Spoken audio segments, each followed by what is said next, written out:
August 18th, and immediately after, and speaking to our chief of police. Can you hear me now? Immediately after the shooting on August 18th, in speaking to the chief of police and the city manager's office, we felt it was very important to hold a community meeting to bring everyone together, hear about what the police department has been engaged in the investigation of this incident, as well as to talk about long-term solutions to address the issue of violence and crime in this neighborhood. So there are going to be a few speakers, and then we want to hear from you. We're here to hear your concerns, your ideas, how we can work in partnership with you to address, not only to keep this neighborhood safe, but to make our whole city safer.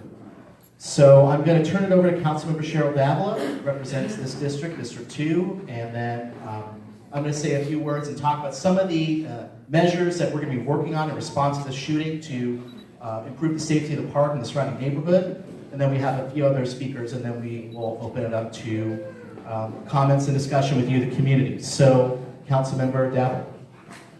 Hi, thank you everyone for being here. Welcome. Good evening. I'm the Vice Mayor until August 31st. I didn't hear that. Oh, because I'm short. Okay, fine. I get it. Always my problem all my life. No problem. So anyway, I just wanted to say welcome everyone. I'm the District 2 Council Member, Vice Mayor until August 31st.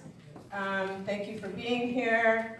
I just wanted to let you know that tonight we're here to discuss the violence that occurred Saturday the 18th. There were, from what I understand, it was a very, very, very frightening experience. There were many hundreds of people in the park. There were 3 different birthday parties, friends, a group called something about Friends for 40 years, and just to let you know that I take this super seriously. I have said this story once before, but in my life, I live on Alston and San Pablo, and one time when my daughter, who's now 25, when she was 10 or so, a bullet came through our living room walls, and my husband had heard a commotion outside and told her to go to the back, and when she stood up is when the bullet came through. It just went right over her head and outside. It went through one wall and out the other, and then ended in the stairwell. And also, I had a brother-in-law who was disappeared. He was a City of Berkeley employee. He disappeared, and after a couple of months, they found his body off of Mount Tamalpais, murdered, execution style. And that's still an unsolved murder. So I understand the importance of this. I feel your pain. And I just, we'll do everything that we can to see that, to make some changes so that this doesn't happen. Please know that, I've come up with some, I'm just going to read my speech. Sorry. Please know that I understand how scary this is for you. I told the story before, so you've heard that. And therefore, I am taking this seriously, very seriously. This is a systemic problem, and I don't have all the answers, but I have some ideas to explore. This is part of District 2 and District 3's history. However, when I came to Berkeley over 36 years now ago, this situation in this area of the park of Berkeley and my area of Berkeley was much worse. Not that that's, we just have to deal with this issue. And Berkeley is going to be investing $2.5 million in park improvements, including upgrading some of the bathrooms, the basketball courts and the tennis courts and things like that. But in the redesigning of the community center, they will be looking at safety and crime reduction assessments. And also, it is completing a crime prevention environmental design process in the upcoming months. And to address the violence, surveillance cameras around the bathrooms and parks, I know that's been something that the community's wanted previously, and we'll try to get that. Hopefully, we'll be talking about what that's going to look like. And also, I was thinking we might make some street improvements, and this is just an idea that you guys can think about, and when it comes to the implementation of what's going to happen at this park, but making maybe the streets one way so that you can't just drive around and get exit from any direction. Also, improving like placing planters around the edges to prevent some activities. And giving the daycare providers, this is another idea, like a card key so that they can have access to coming into the building in case there is an emergency that they need to escape from. I'm hoping that we can ask the chief to consider a ceasefire, because I know in Oakland, the ceasefire strategy is working. Oakland's ceasefire strategy is a data-driven violence reduction strategy, coordinating law enforcement, social services, and the community. The major goal is to reduce gang and group-related homicides and shootings.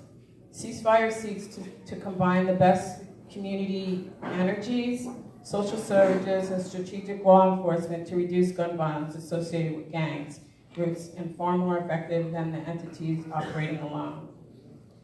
Another idea is maybe a gun buyback program. I'm also interested in having a restorative justice circle, because I know this was very traumatic, not only for the adults, but specifically for the children that were in the park that day. I know I've heard that, PTSD is happening with some of the people that were a part of that, and I know my daughter went through that as well when that happened to her. Emergency preparedness training, and possibly an active shooter activity to have at this park, along with another community preparedness, which I'm going to be hosting in October, a fair. So having that be part of it. Recently I went to a trauma and healing series for the community, and I think something like that could happen here as well. And some trainings for showing up for racial justice and implicit bias, and more mentorship programs here at the park so that the outcomes in the future can be better. So thank you everyone for being here. I'm going to turn it back over to the mayor. And we also have Paul Buddenhagen, Pastor McBride, Sam Vaughn, and the chief, Greenwood, to say some words. Thank you. So I'm going to be very, very brief. So once again, I was horrified. It's very sad to hear about the shooting that happened here in San Pablo Park the afternoon of August 18th. Unfortunately, this is not the first time shootings have occurred in this neighborhood in the last few years. And fundamentally, it's unacceptable for a shooting to take place in this community. The brazenness of a shooting occurring during the day in front of large groups of families and individuals is very alarming for all of us. Since August 18th, I've heard from many neighbors through email, through phone calls, through social media, who've expressed fear and anger over the recent violence. I just want you to know South and West Berkeley deserve as much attention as any other part of our city. And just because you live here in the flats does not mean that your safety is less important. I'm here to assure you that your safety, as your mayor, who represents all of you, as your safety is my highest priority. And the city is committed to not only bringing the perpetrators of this crime to justice, but to prevent future violence. We can and we must do better to ensure the safety of our residents. And since August 18th, I've met with the police department and our city manager's office. on what proactive steps we can take to improve safety in the neighborhood. So I want to just briefly summarize some of the things that the City of Berkeley is committing to and is currently considering. One, the city manager has expressed support for installing security cameras and signs informing people that they're being recorded here in San Pablo Park. Hopefully that will serve as some deterrent. I know that's something the neighborhood has asked for quite some time. As Councilor Davila said, the city will be undertaking a crime prevention through environmental design assessment of the park to look at how we can address gaps in physical safety, whether it's improving lighting or other improvements. The city manager has agreed to explore increasing patrols in the neighborhood around San Pablo Park, which will be funded through overtime. And I know that there's been a particular desire to have an increased presence on weekends when there's a greater deal of activity in the park. But it's something that we are actively exploring and we are willing to commit resources to. We also need to greater activate the park. I do acknowledge this park is very heavily used, but we need to promote greater activation of the park. And the city is funding $2.5 million in planning and improvements here in the park. And hopefully through greater usage of the park, in addition to more presence and more safety measures, we can ensure better usage of this park in a more safer community. The Parks Department is requiring permits for the reservation of specific picnic areas. That's something that is currently going to be implemented. And the chief will discuss work that is underway in responding to this incident and the ongoing commitment of our police department in addressing crime prevention. And I want to thank the chief and the many members of our police department that are here this evening to show their support for our community.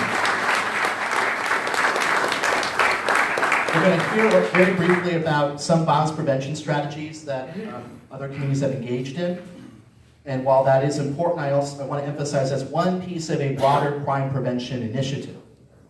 We are working to increase staffing in the police department, and ultimately my goal, once we have more stable staffing in the police department, is to increase patrols, to expand our community-involved policing program, and to look particularly at the creation of a crime suppression unit. So I am committed to working with our chief of police and our department to not only expand staffing, but to give them the tools and the resources that they need to keep our community safe. So please know that we are working to respond to this specific crime, to pursue specific strategies to ensure longer-term safety in this neighborhood, and to work on broader structural changes to strengthen our policing efforts. We look forward to your suggestions this evening. We're going to be keeping notes of particular ideas around things that we can do in partnership with you to address the shooting as well as to improve safety of this neighborhood.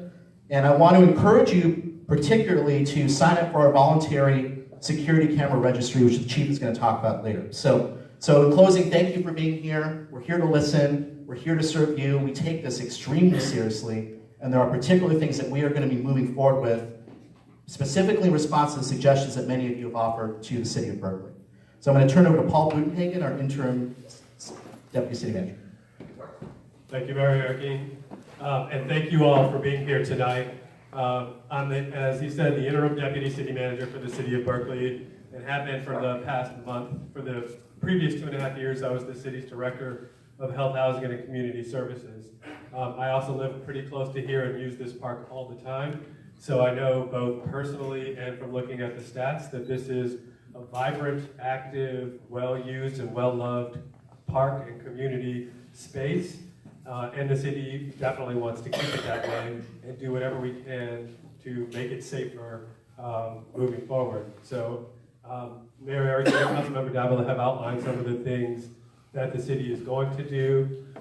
I'm very much interested in hearing from you other ideas that you have for how you would like to keep the park safe. We'll be keeping notes. I want to also just introduce to you Scott Ferris, who's the city's Parks, Recreation, and Waterfront Director. He's also here. You can raise your hand, Scott, so folks know who you are. You can also talk to Scott after this. He does a great job. This park is the most heavily used park in the city. It has a lot of active programming, as I'm sure you know. And we're committed to both keeping that active programming going, seeing what other kinds of programming we can add to the park, and then listening to you tonight to see how we can make it safer. The police chief will give some more details about the thoughts that we have along those lines, and we'll all be keeping notes. So, and also I'd be happy to talk to anyone after this if you'd like. Good afternoon or evening. What time is it? 6:50. Oh, Jesus. Good evening. My name is Michael McBride. I am the pastor of the Way Church here in the City of Berkeley. It's a church that has been in our community since Stand up. Yeah. Thank you. All right. Good evening. Michael McBride of the Way Church here in the City of Berkeley. I've been pastoring the church since 2005. Our church has been here in the City of Berkeley since 1973. And I represent also a coalition of clergy here in the city that have been working to address all kinds of issues related to violence, incarceration, opportunity, healing for our young people. And so I'm glad to be here and I'm thankful for the invitation. I just want to offer a few reflections. I also serve as a national director for the Live Free campaign of the PICO National Network. We are a national campaign of faith congregations, formerly incarcerated people, former gun violent offenders, and those who have been rehabilitated. We do peacemaking work in communities all across the country. We were the primary catalyst for the launch of the effort in Oakland that has, in 4 or 5 years, reduced gun violence by 30% in the whole city, and as much as 50% in the violent parts of Oakland. I don't want to say this lightly, but myself and Sam and our group of folks are experts on reducing gun violence. We do not use guns, we use relationships, love, and presence. And I want to just say that violence in any form is unacceptable. Violence in any form is unacceptable. The idea that we have shootings that are happening in our communities between community members is certainly unacceptable, and none of us want to see that violence. And I would even argue the young people involved in those shootings do not want to be involved in that violence.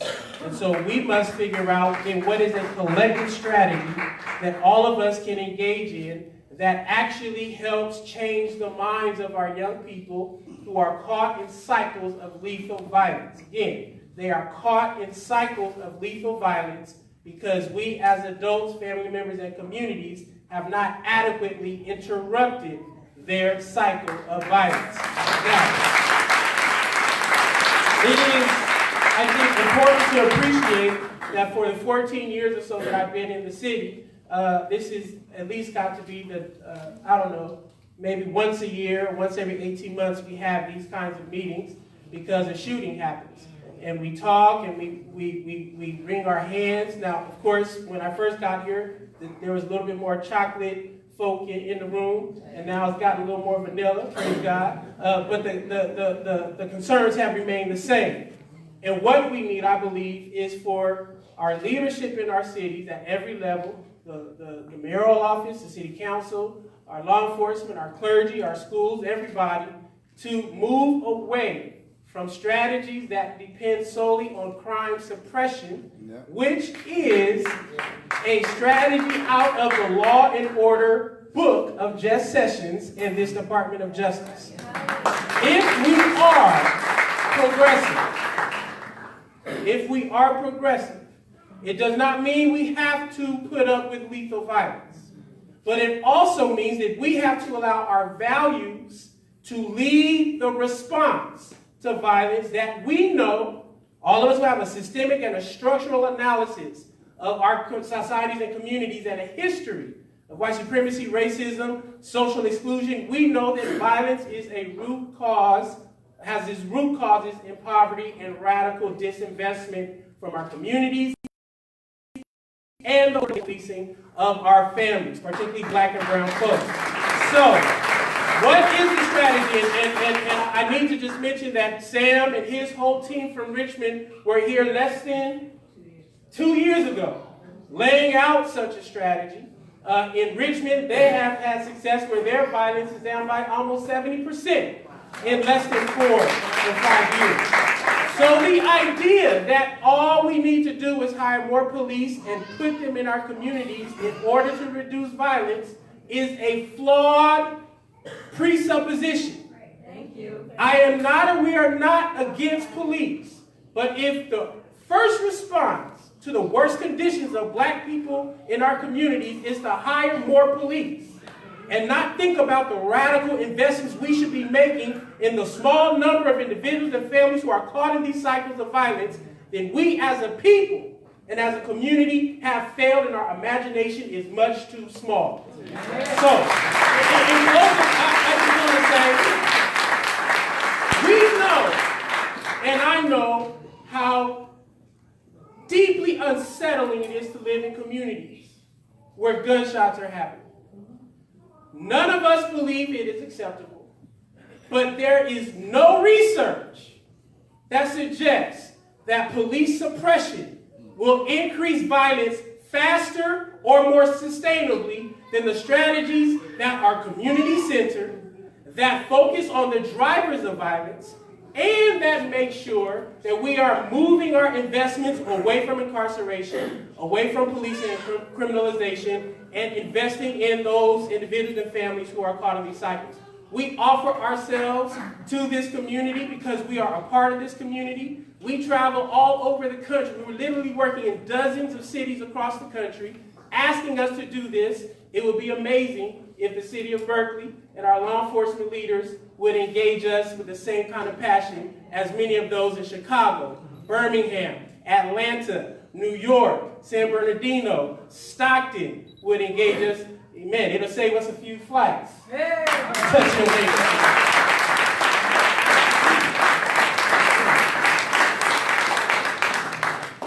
Definitely difficult to follow Mike always. And he pretty much said everything about my organization, so I just... but my name is Sam Vaughn. I'm Program Manager for the City of Richmond's Office of Neighborhood Safety. The Office of Neighborhood Safety is a government agency within the city government, a department designed solely to end, I say end, the city charter says reduce. But I believe that we can end gun violence if we do it effectively and we partner with those most responsible for it. He did say about the reduction in the city of Richmond. The city of Richmond has always been on the top 10 most violent cities in this country for decades. In 2007, our office was opened. Outreach workers hit the street in 2008. And all we did was just try to explain to folks that, as he said, violence is unacceptable. But guess what? Your circumstances, the way you've lived your life, the way folks have failed you, the way systems have failed you, that's also unacceptable. And as a city agency and city government, we want to apologize to you for our failure. And how do we see you be successful? And successful means out of jail, not dead, and hopefully not harming anyone else. Mike spoke to it. It's the circumstances that young people are living in this society, especially young people, young men of color. And I don't want to leave you ladies out because I know it's rough out there. But the young men of color, the circumstances they live through is dire, it's horrible, it's wretched, and we don't see them until they make us see them. The young man, or young men, and I'm assuming it's a young man who did the shooting in Berkeley on the 18th.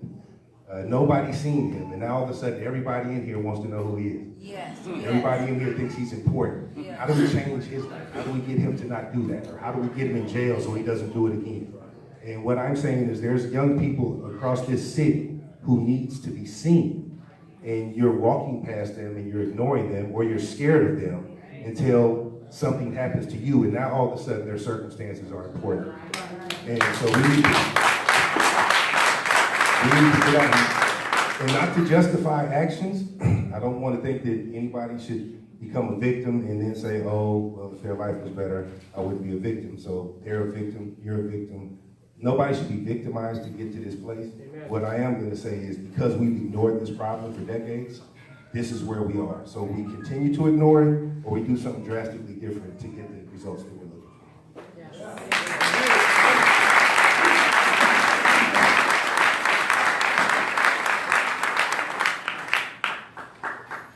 So that's not easy to follow either.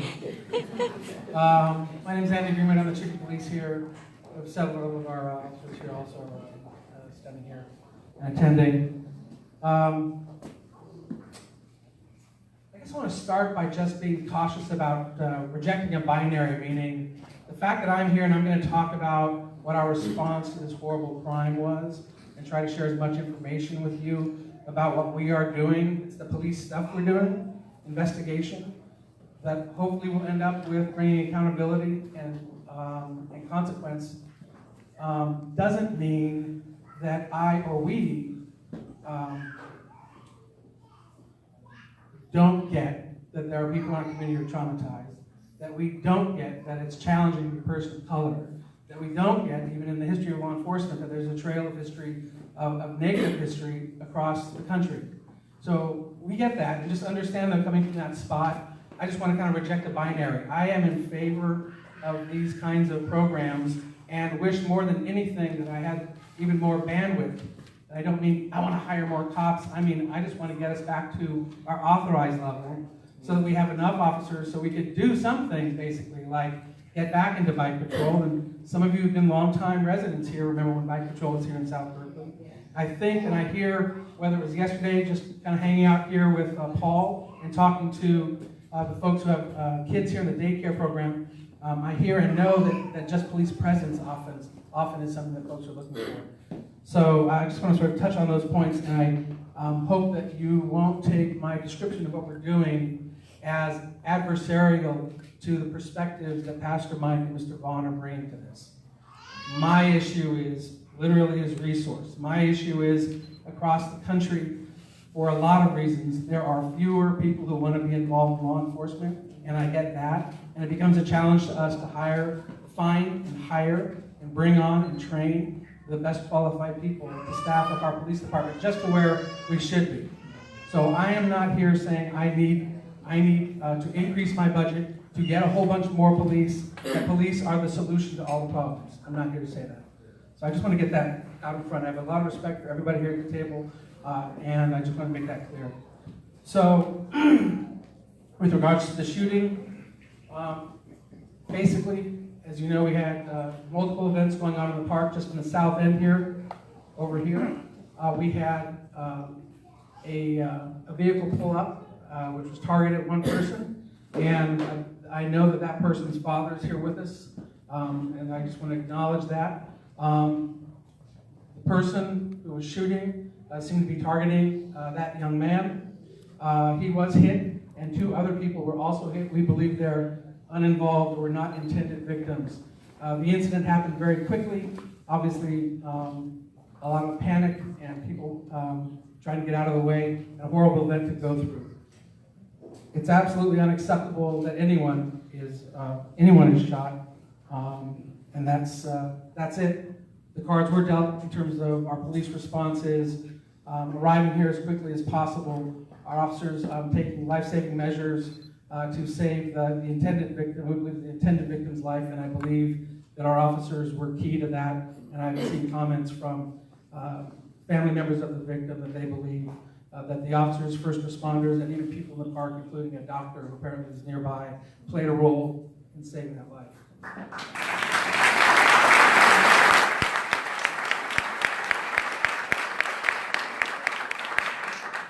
So our initial response in terms of life-saving efforts, gathering evidence, putting together the case, if you will, went into full effect there. Our detectives have been working on this case very actively. There are obviously lots of potential witnesses and work that they are involved in. I'm very confident that ultimately they will determine who is involved and bring accountability to that. Again, a full priority for us. Excuse me. One of the things, in speaking with our homicide sergeant, that she asked me to say was that remind people of the truth of it when it comes to the Berkeley Police Department and our community, which is that our detectives and our officers, even if we have victims who are not necessarily cooperating, that we really doggedly work on cases. Our goal is to bring accountability and to get weapons off the street in an effort just to reduce violence there. And so to that end, if anybody has any information, however slight they think would be helpful, they should call the Berkeley Police Department and ask for the homicide number and get in touch with our investigators. So she passed that along. So that case is active, and I don't have a bunch more that I can say about it, I don't think. I will give a little context. I'm going to just say, by way of preamble, I don't wish to appear defensive. I'm not trying to minimize in any way, but I am going to give a little bit of context, which is that in 2016, we had 26 shootings in Berkeley. In 2017, we had 15. And this year to date, we've had 15. Of those 15 this year, 10 of them we think are gang-related in one way, shape, or form. They're people that we believe are associated with local gangs in Berkeley. At past meetings and through reading our local media, I know there's a lot of concern about what we're doing in terms of our capacity to understand what's going on with gangs and to kind of work in that space. There was a kind of renowned sergeant who was our gang sergeant for a long time, who retired a few years ago. And since she is retired, we've really added more folks to our effort there. So we have, I want you to know, we have, as ancillary duty, a gang investigation unit that's staffed up with a sergeant and 5 officers. That's their part-time job, it's their side work. But we take gang investigation very seriously. We work closely with the Oakland and Richmond police departments as well as other police departments in the area. So if a question is, do we know what's going on with gangs? Are we trying to track that? The answer is yes, we are. So we have invested a substantial amount of time and energy into being aware of involved parties, relationships, and events that happen not only here, but as you may know, we're impacted by events that may happen in other cities as well. So something horrible happens in a nearby city, and that can have ramifications here as revenge is sought, as disrespect is acted upon, and so forth. So we take that extremely seriously. So 10 of our shootings are gang-related. We've had no homicides, knock wood, no homicides in Berkeley this year.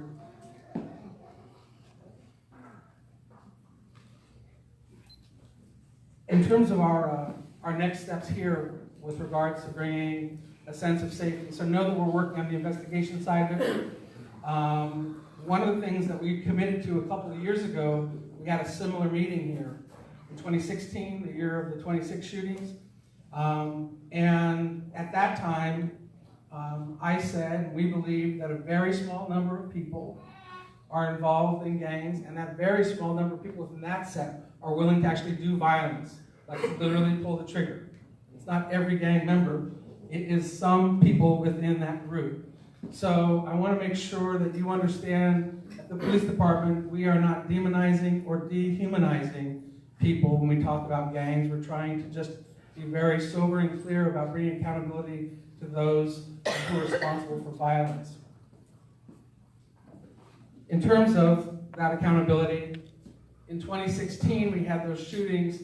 We essentially found that we put three people into custody, basically made cases on them, and we think that's why shootings declined in that time period after August of 2016 and the following couple of months.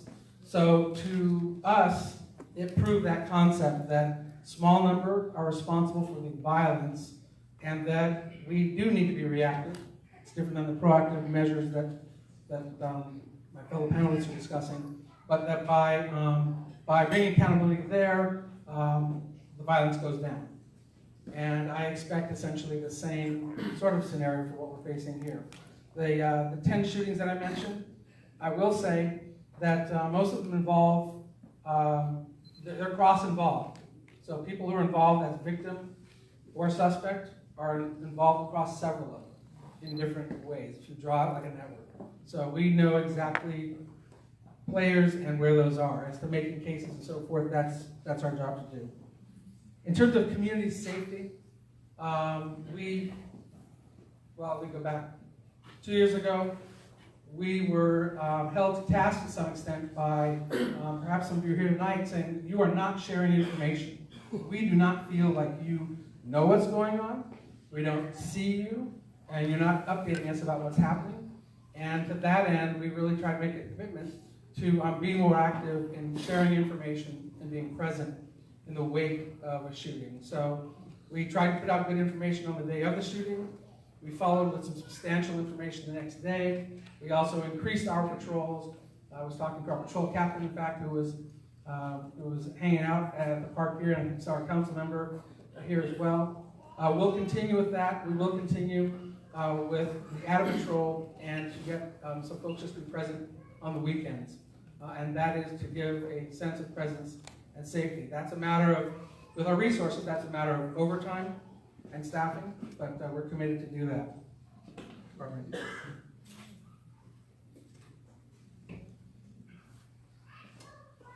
The mayor mentioned our voluntary camera database.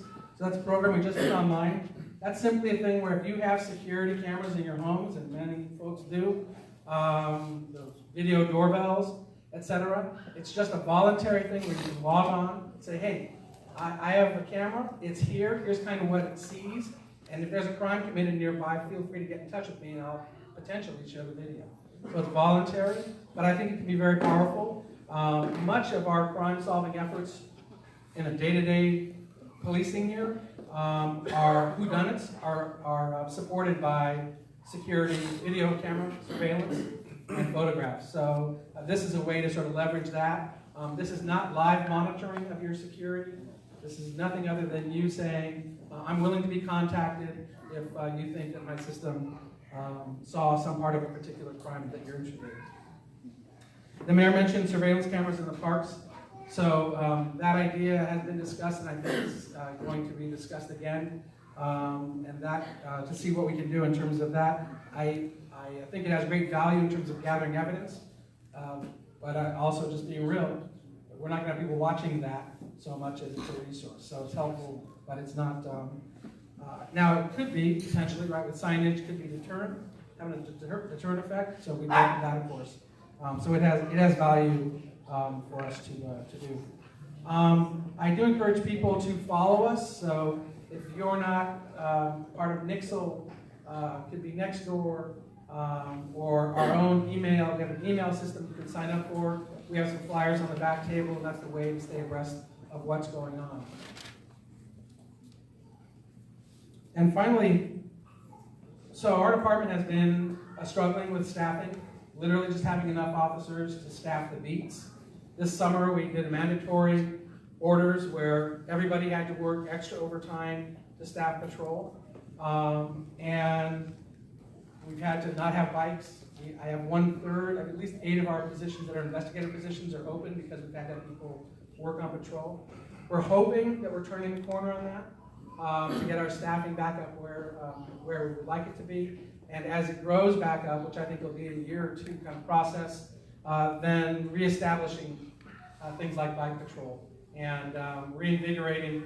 So the mayor mentioned like a crime suppression unit. What that really is, in many of our kind of heads at Berkeley PD, is a group of people who are not harnessed to calls for service, who can do the investigative work to support crime fighting.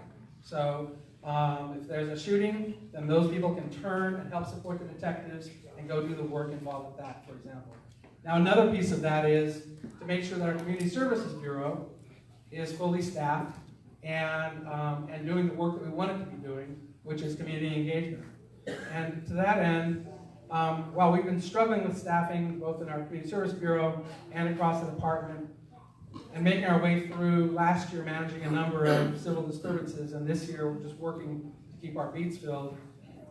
For me, organizationally, our next step really is working on community policing and what is that going to look like.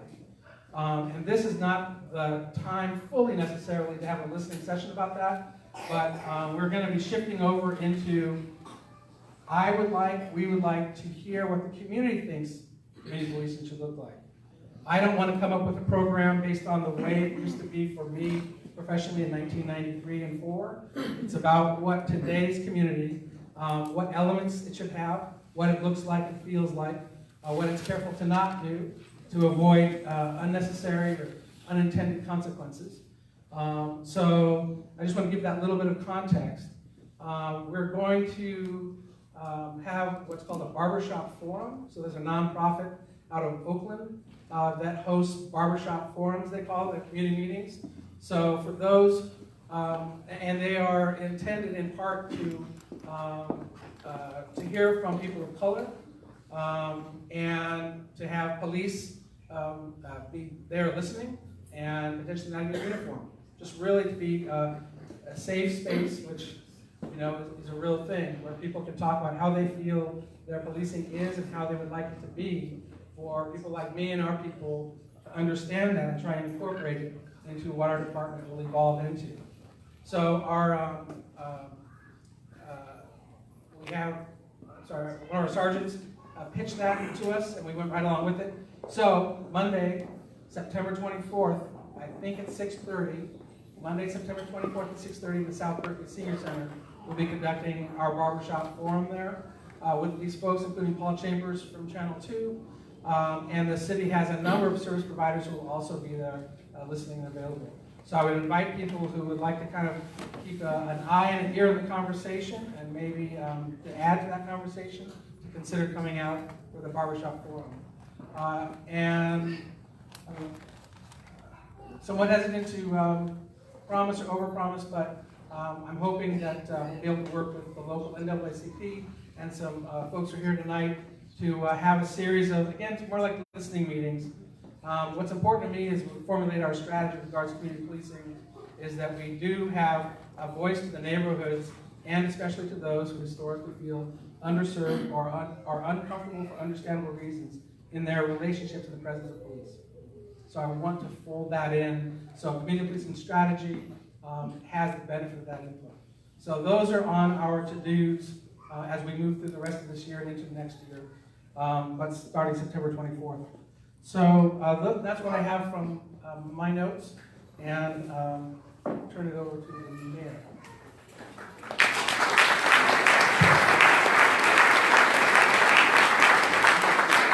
Thank you, Chief, and thank you to the members of the Berkeley Police Department for all your work in responding to this crime, in helping the victims, and in your ongoing investigation.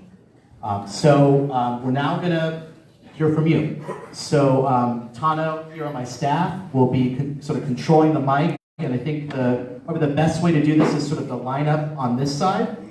And so whoever would like to start, and given the large number of people here this evening, if you could try to keep your comments somewhat brief, because we want to hear from as many people as possible. So, and then also, just to let people know, we're going to be recording specific concerns, safety measures, specific ideas that you want to suggest to us as follows.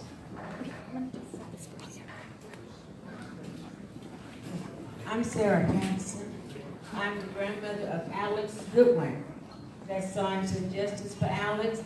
And my family's here, and our concern is that it's taken too long for Berkeley to find the people that murdered my grandson.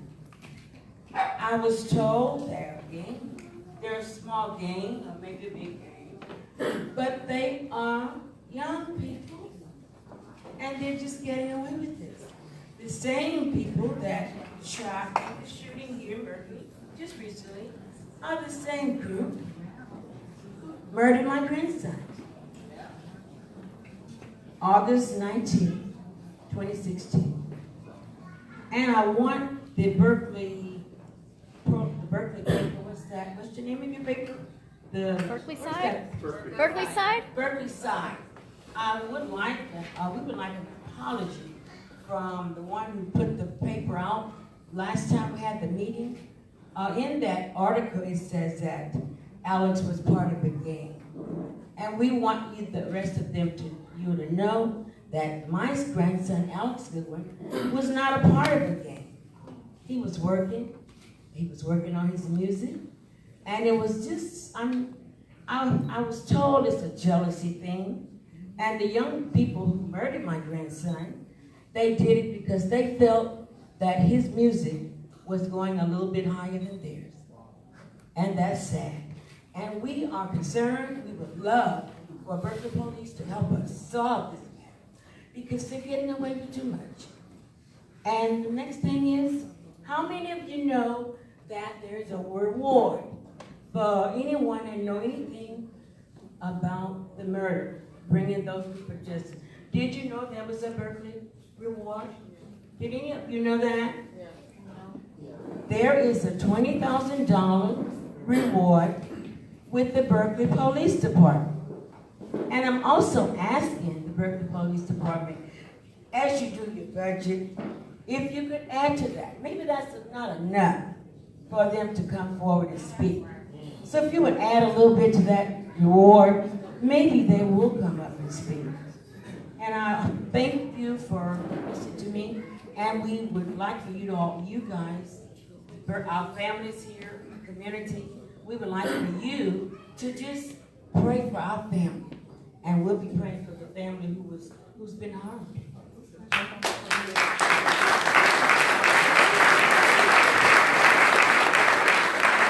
Good evening, family. I won't say family because our problem is circumvents. So they talk about my brother Sam over there. Me and Sam and Alamo and other people in Richmond work together. So I'm going to use some terminology y'all ain't used to. It's got to be a coalition. It has to stop being a competition. It has to be a coalition. As long as you work in silos, you will never solve the problem. A lot of people got issues, and one person can't take care of all those issues. And I just keep it real. So, my name is Antoine Clore, and I sit on the board of alcohol and other drugs for the county. I put myself in position to get information to find out where is the resources. Our kids are doing what they're doing because they ain't got nothing to do. See, y'all ain't saying it because yours got something to do, but our kids ain't got nothing to do. And you know what I'm saying? So I don't mind is a devil's workshop. Right? So what we had found to do 4 years ago, me and Rodney Alamo Brown, was to form something for our community to bring back the values that we grew up under. Was love, community, peace, and unity. It is called Soulful Softball Sunday. And we do it on Sunday. We started out 4 years ago with 50 people. Now we're at 1,500 at a park, just like this. So this last Sunday, we had 1,500 people at a park. We gave away a car to a community person that needed it. We gave somebody away a Hawaii trip. But also, we acknowledged our youth. 20 youth got scholarships from us. If you're not going to invest into the solution, all you're doing is investing into the problem. Because there's always more money in the problem than there is in the solution. So what we're going to offer tonight is to bring Soulful Softball Sunday to your city and unite your community again. It's a method to the madness. There's a method to the solution too. And you got to show them that one, like Sam said, you love them, and you hear them, and you got something for them. Don't you think they gonna put that gun down if you ain't got nothing for them? Because the men got to eat. That's their mindset. We got to change the mindset. You got to create services. You got to create jobs. You got to lift some of them barriers down so they can be employed. So when they step to one of these programming doors, y'all collaborating with each other. If his reading level ain't down, I can send him to somebody. If you need this kind of training, some mentor, or whatever you need, you have to open up doors. My city manager used many doors when we first started. Sam, Sir Bill Lazy said, many doors. Why? Because you got to open them doors to them.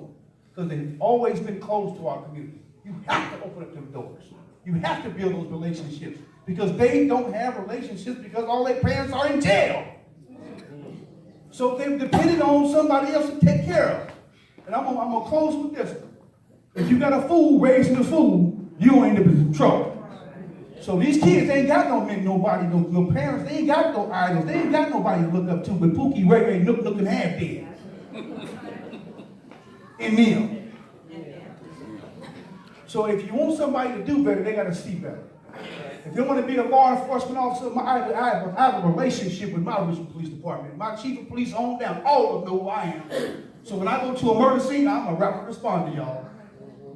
I'm dealing with the families and showing them how to get the services because they're traumatized. Our community is traumatized. Y'all just got one shoot. We had hundreds.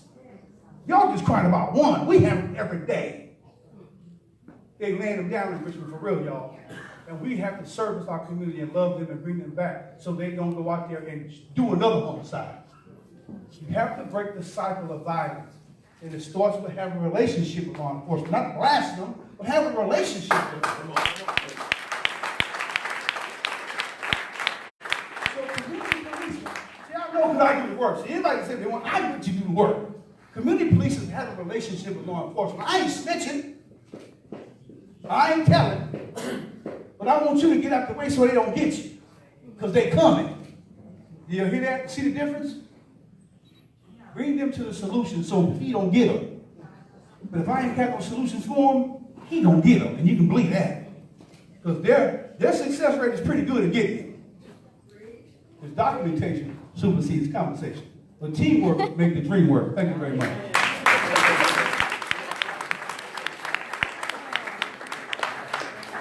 So my name is Scott Blake. I lived in Berkeley for over 50 years. I belong to the E Avenue Baptist Church. It's on the corner of Stewart and McGee Street. Me and Pastor McBride go back a little bit, and I want to thank you because it's because of him that I got involved with the ceasefire violence reduction strategy in the city of Oakland. And there was a time while Pastor McBride was our executive director of BOCA, when we were looking at the possibility of implementing some form of ceasefire here in our city of Berkeley. And it's very interesting to me because I've gotten so almost numb to the numbers of shootings that happen in Oakland and across the country. Here at home, when I hear about a shooting, I'm like, man, Berkeley doesn't have a problem like the rest of the cities that surround us. And one thing that I can tell you from being involved with the strategy in Oakland, they say that there's groups, gangs, call them what you like, but there's a lot of folks that go across the boundaries, right? City borders, right? City borders. So we got young guys, African-American, Latino males from Berkeley that are going into Oakland, San Francisco, and Richmond doing violence. And then you, of course, you're gonna have folks coming from that side doing the same thing. But I just want to say that if Berkeley is going to really start looking at implementing some form of that strategy, I can tell you that you're going to see a real impact. And there was a moment in time when I thought about it and said, well, if we implemented ceasefire here in Berkeley, we don't have the number of shootings that other surrounding cities have, right? But those of us who are from here, that have been here and know where those pockets of crime happen, because we have more crime with robberies, people are stealing cell phones, iPads, stuff like that. There's not as much gun violence in our city that way, but there are ways of interrupting those crimes that are violent crimes as well. And I think ceasefire as a strategy, as a model, could work if you implement it to do some of that as well. So again, I want to say to you, Pastor McBride, if it wasn't for you, I wouldn't be the ceasefire coordinator in the city of Oakland, all right? And if it wasn't for you, you exposed me to go traveling all over the country looking at all the different models of ceasefire. And it works if they implement it right.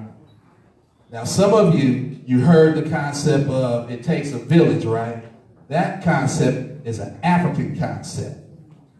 Not everybody from all over different communities believe in wrapping around everybody, no matter what you look like. But Berkeley is supposed to be this kind of a place. People have moved here from across the country, and I can tell you within the last 10 years, the Berkeley that I grew up in is a completely different place. Because I have neighbors on my block that won't even say hello to me. I wear a suit and have a briefcase, they won't say hello to me. That's a problem. I don't know where you come from, some of you folks that are just getting here. I think you really need to start embracing your neighborhood, your neighbors, and don't look at everybody as if they're getting ready to steal something from you or break into your home. Say hello and introduce yourself.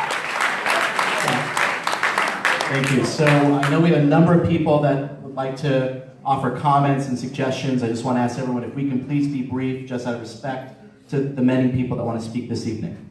I'll be trying to keep some time. We're going to try to keep it to 2 minutes, and just so we can ensure that everyone has an opportunity, and I will inch closer to you when we need to take the mics.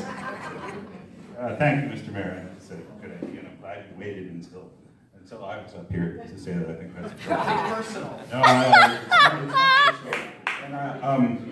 and I want to speak to people who look more like me, especially, and to the mayor.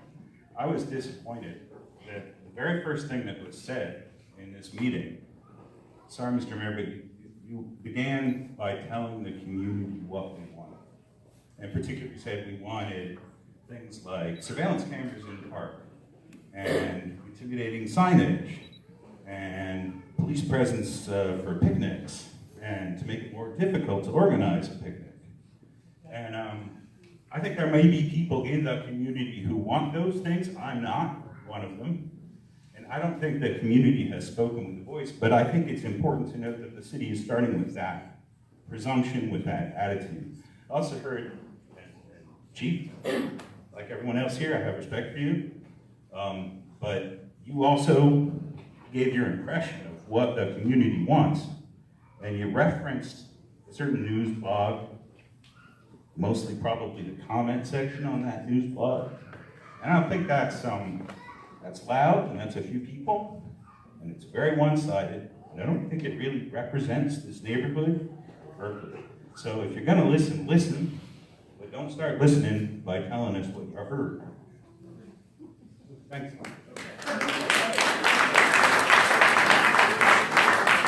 Hey, my name is Alex Franklin. I live right here in District 2. And I volunteer at the Berkeley Youth Alternatives. It's an after-school program here in Berkeley, just a couple blocks down for low-income kids. And I see every day the kids that come in Talk in the mic, please. with the anger and frustration because we failed. And that's a huge part of this. Absolutely, absolutely. It makes sense that we have the outcomes that we have. And it's heartbreaking.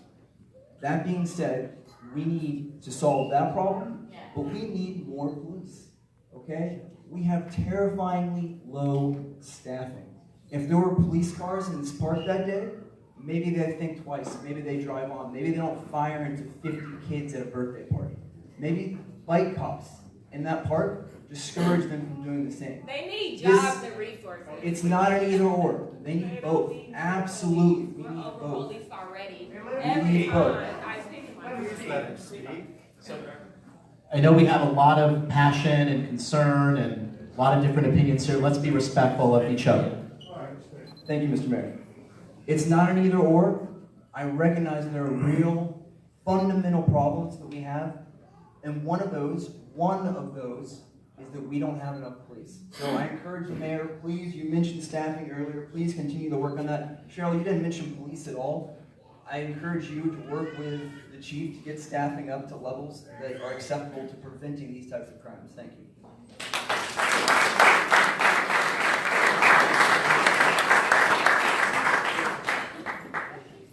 So my name is Ron, and I've lived in this neighborhood long enough that it was a lot more black than it is now. I've been here for 27 years.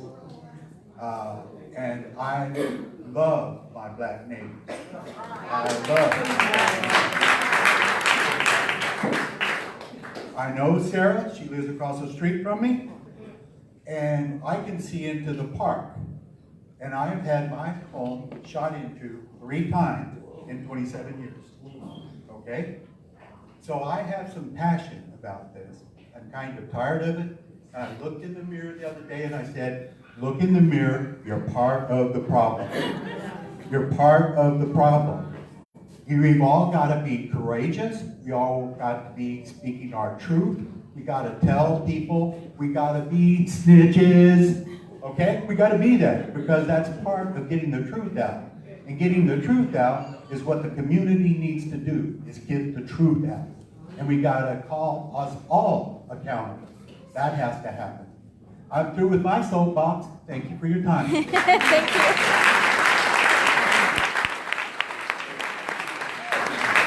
My name is Lorenzo Grayson, founder of Berkeley Junior Jackets, youth football team, cheer, founder of Young Lives Matter in Berkeley. I just listened to everybody speaking, and you speak about more police officers. That's a good thing, but if police officers not working with the community, that's not going to solve the problem. It's going to cause another issue, especially in the black community. And one thing we do, we mentor kids from 5 to 14. And we there for them. We practice right here at South Pablo Park. I'm a graduate of Berkeley High. I've been in Berkeley for 49 years. And the problem is the foundation. Berkeley used to have a big foundation, thick slab foundation. The foundation has been broken up. And there's no more resources. There's no more jobs, like the sister said. When I was coming up, it was a program called YAP. And we worked summer jobs. And we look forward to them summer jobs. And I learned how to be a janitor, operate a buffer machine, landscape. When I got out of school a couple years, I started my own janitorial service. And now I can landscape at my house because of Berkeley. And that's what real Berkeley is about. But we didn't take away all the resources. Now the kids play on the field. We had an issue with our parking. They had a meeting. They wanted to pull our permit because the parents was parking in their driveways picking up the kids. That's not real Berkeley. That's not what Berkeley is about. 15 minutes, they pick up their kids, take home. But now you want to, and that's the problem. Kids see that. And I mentor the kids all the time. First thing they say, I ask them, you love yourself? No, I don't love myself. So that means I don't love nobody else. So that means I can sit up here and shoot somebody and hurt somebody without feeling no remorse. I heard what the chief said. He said they got 3 of the shooters, they in jail. But what we trying to do, we trying to prevent the 3 shooters that's coming up that might end up 6 or 7 more shooters. But we don't have the resources, we don't have the finances. We pay almost $3,000 for practice for 2.5 months in South Pablo Park, and about $8,000 to play at Berkeley High on Sundays. So we talk about the money, about the surveillance cameras, the one-way streets. That's fine and dandy, but we need to invest in our youth and have some programs and resources and jobs for our youth.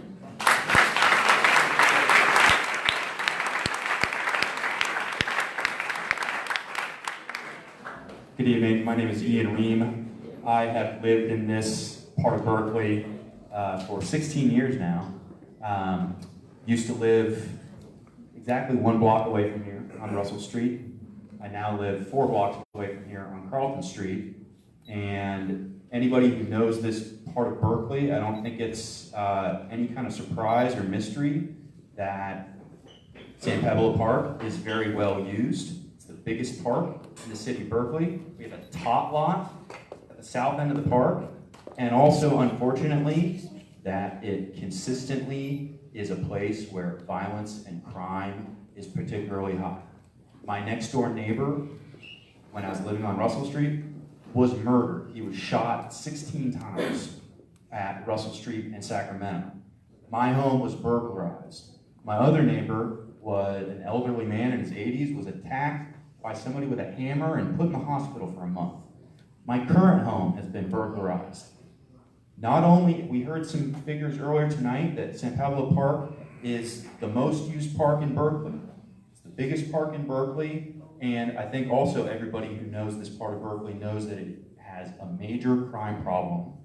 And, you know, I'm here to insist that we have more police presence. Because if there was a police officer driving around San Pablo Park, I would welcome that. I think a lot of people would welcome that. And I don't think this shooting would have happened on that Saturday early evening if we had that. So, you know, I think it's time to demand that maybe San Pablo Park gets its own beat. Oh, yeah. San Pablo Park gets its own assigned officer. Oh, yeah. And, you know, also speaking for myself, I think I speak for other people here and in the city as well. We very much appreciate the work that the police are doing. I think the community outreach programs that have been spoken to as well would be wonderful to have. It makes sense that resources are finite. That being said, we can't wait for more resources to show up in order to get the police that we need. I've got to think that San Pablo Park should be moved up on the priority list so that a police officer who currently is stationed somewhere else maybe can come down here permanently. Thank you.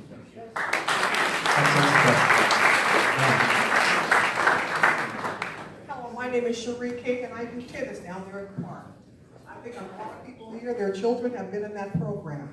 I also do tournaments on the weekend, and it draws in average 150 kids, which means that over 200 people come on the weekend. And men are black. I disagree with her. There are African Americans. Tennis is a game of diversity. Yes. So for her to make that statement means she doesn't know the game of tennis. I'm going to move on. The only reason I'm here is to say we are in a tumultuous mode. You're a liar. Aren't you a commissioner? Supposed to be working for the people? So all I want to say is I would appreciate it if the police just put someone in, for instance, Albright Center. It would make such a difference. Because when they see that car parked out front and that policeman sitting in there, and it can be like just for 2 to 3 hours on the weekend, it makes a big difference because what it lets us know is that they are protecting us. And that's what I recommend. Thank you very much. Once again, I just want to encourage everyone, let's be respectful of each other. Thank you. Good evening, everyone. My name is Kevin Smith, and I'm the stepfather of Alex Goodwin, who was murdered in 2016. The police always say they don't get enough help from the community. And when we offer you help, you want more help. I can go out there and be a detective and tell you exactly who did it. I can tell you exactly who did this past couple weeks. Same people did that, the shooting up Russell Street. Same people shot up Russell Street, the same person shot up the young man up on Martin Luther King. I know all these young men, and that's sad. My kids grew up with these kids. Some of these kids that have shot up people have lived in my house.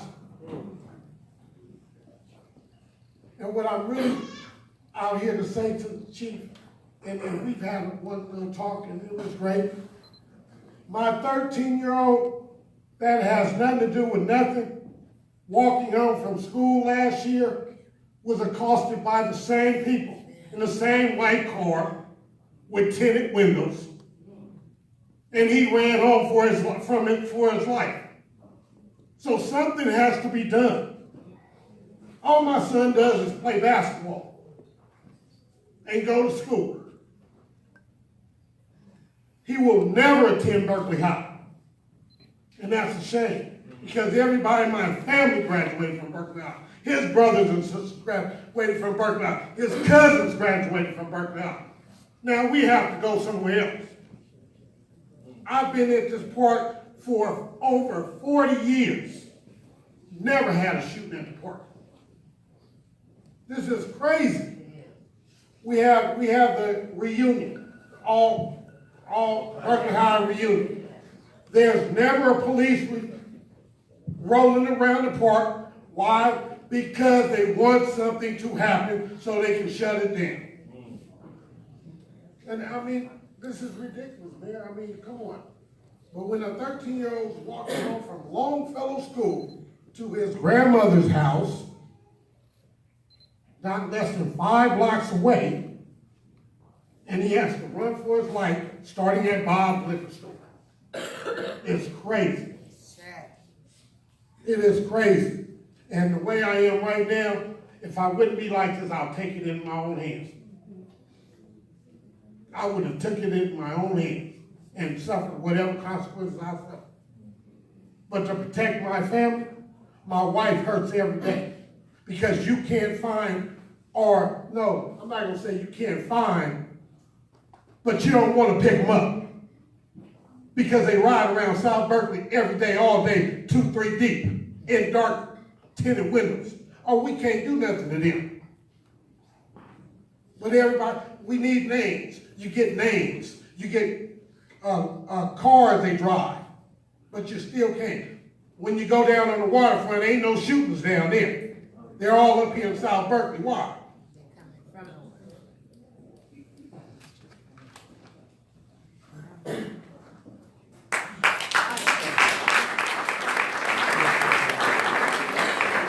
My family purchased in West Berkeley, 1955, and desegregated the neighborhood. We've been here a long time. I want to say, bring back public housing. Without public housing, we are basically committing genocide on the community. So we need public housing. Number two, the Berkeley Public Schools have segregation in place. Separate is not equal. And Brown versus Board of Education should be upheld here. Having a separate before and after school program based upon income is racist, and we need to end that immediately because that's part of the problem. If you're not having everyone play together after school and before school, what do you expect? So creating these cliques and not having community in the schools is a problem. Third, video surveillance in the park, that could be hacked. I don't want my daughter to think it's right to have a community where she has to be under video surveillance when she's going down the slide. So one thing we could do instead is hire some youth to be monitors. Give them a job, a few hours every day, people who could come in and clean up the park, make sure the kids are having fun. That creates a lot of jobs because if you rely on a surveillance system that no one is monitoring, we wouldn't know until after the fact that the cameras were out and we didn't get the recording that we needed. So that's not really prevention. Having someone there all the time is prevention.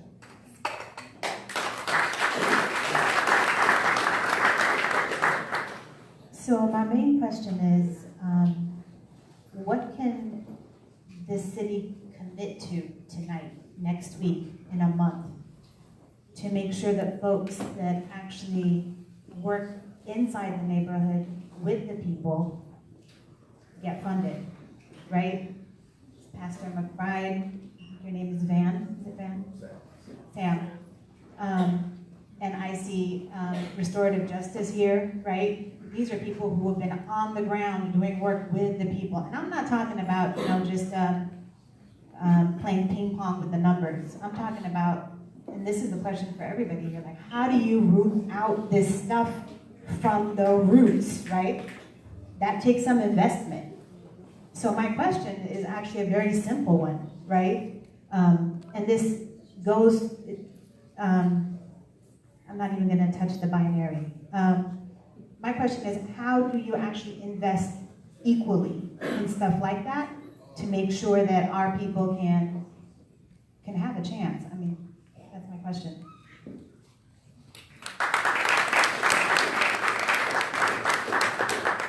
Good evening, my name is Denisha Delane, and I wanted to lift up because we were in here talking, and I want to give credit to Pastor McBride and also the police chief, because it wasn't until they spoke that I heard them acknowledge your son as a victim and actually talk about more than targets and perpetrators and everything else, and we're acting as if there weren't 3 individuals that were wounded, and we don't lift up their names and call them out and have any concern about their well-being or updates on their status. So I have huge concerns about that. I am not completely against police, but when I say that as a lifelong resident, raised right here in this neighborhood, walked here from Matthew Street where the entire block was black, and now my grandparents are the only African-American family still living there at 2504 Matthews, and all we get is predatory cards, emails, and calls to sell this house. And so I'm all for police in the neighborhood if they come back in the form of a Steve Odom, if we have community center facilitators like Phil Cotton. These kids will never know a Rose Skates because they don't have those opportunities at James Kinney. They'll never know, Ronnie Stevenson and Break the Cycle. These are the things that saved my life, because it could have been a whole different kind of situation with an addicted father, a stressed out mother trying to raise 2 kids by herself in South and West Berkeley. And so we had those opportunities where they sent us out of the community. My 3rd grade teacher took us to Yosemite because he knew teaching black kids at Longfellow as a white man that we would never leave this zip code unless we were visiting somebody in jail. So in 3rd grade, they took us to Yosemite because that's what he did for 20 years for his 3rd grade class. And these young people in this neighborhood will never have those opportunities because we talk about police as if they're not supposed to come from us, that they're not supposed to be one of us. We don't have police activity leagues. Y'all don't play basketball. We don't see anybody tossing the ball out here with these kids that can't afford anything. So I'm all for any type of community opportunity that puts those relationships back in place. I also have heard nothing about these shooting activated cameras that were supposed to be installed along freeways. This has been talked about from one city to another. I think Oakland's problems or Berkeley's problems or Richmond's problems or everybody else's problems, and it just moves up and down this corridor. But unless we put cameras at the freeway so that we can catch people jumping on and off these highways, we're right here in Ashby, and we're not paying any attention to that. So I'm completely against any cameras in the park. I am first priority interested in seeing cameras at the freeways so that we can catch real perpetrators of crime that zip in and out of our communities. And so there's a lot that we can do together, but we ain't gonna do it if we're not talking to each other. So the beautiful thing about this room is that we're here and we have the first of many opportunities again to get it right. I don't wanna be back here in 3 more years. I would rather come back here in 3 more months and find out that we're working together on some real forward progress and not just coming here to be reactionary.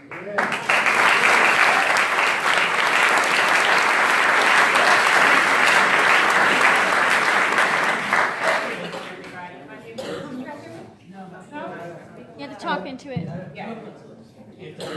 Okay, so my name is Ella Khan, born and raised in Berkeley. I keep on hearing you guys talking about the increase of the police presence, but I don't know if you guys are blind to the police, but I see police all the time in my neighborhood. Every time I'm picking up my 3-year-old from preschool on Russell, California, there's always police over there. They're getting complaints about an abandoned car, so they're calling 5 police officers, literally, having conversations with cops all the time. I don't think we need more police presence. I could be totally wrong, but what I am seeing though is abandoned buildings in Berkeley that could be used for more youth centers, trauma centers that police are actually using to monitor traffic. I've been here all my life, and I'm just wondering, besides BYA, what else do we have for Black and brown youth in Berkeley? And in South Berkeley, because people that are funking with people in West Berkeley are not traveling to West Berkeley for services. So we need to do something about this area like now. And if we can, Berkeley has way too much money, you know, and our communities are not seeing it. You know, this is not okay. Like she spoke upon all the programs. I grew up with at the YMCA or with Break the Cycle.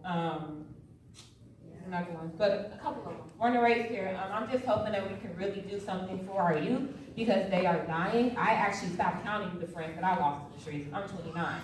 So, yeah, you know, I don't think that over-policing our communities are the answer. I'm going to feel extremely uncomfortable with my child playing at San Pablo Park knowing that I'm being monitored. So, can we just come up with something else?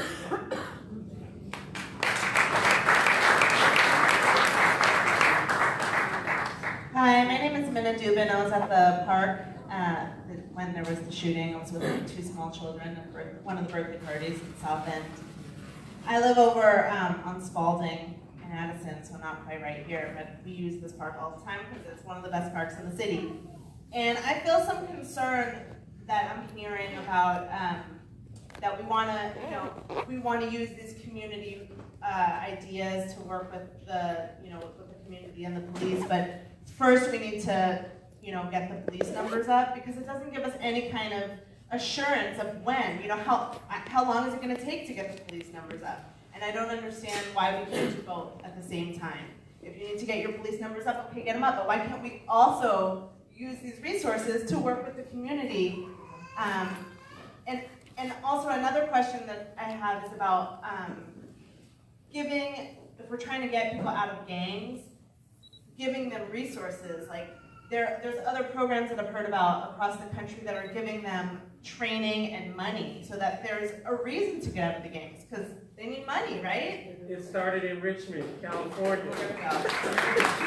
So I just want to say as part of the community that I'm very in favor of these methods. And I think that that should be a priority as equal, if not more so, of getting.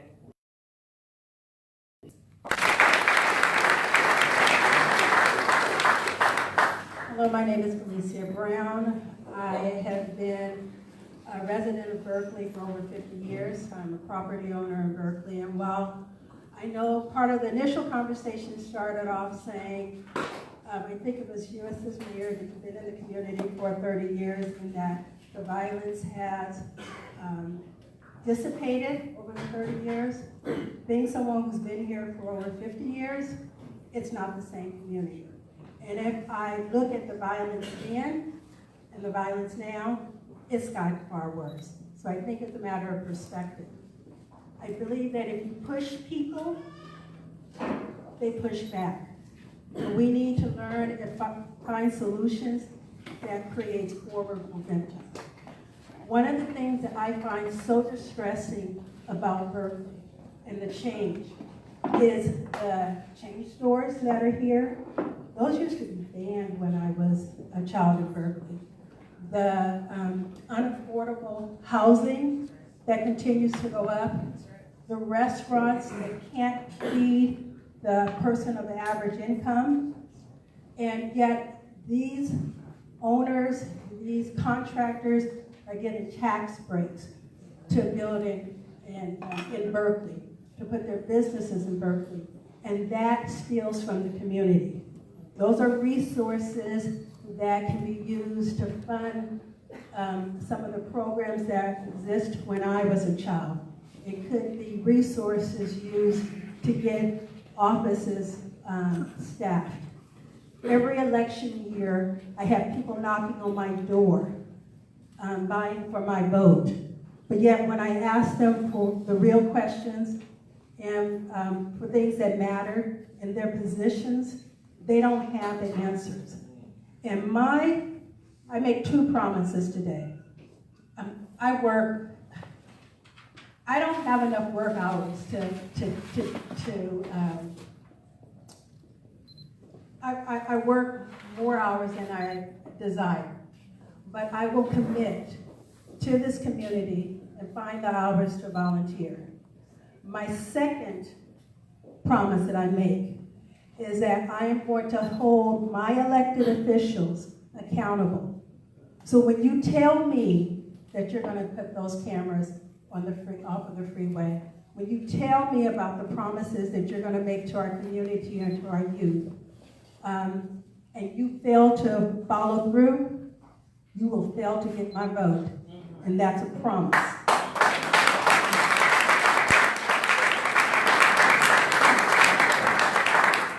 I like that voting strategy very well. Unfortunately, the Black community doesn't have the numbers we used to have. But in a sense, that should increase the funding access that the community has.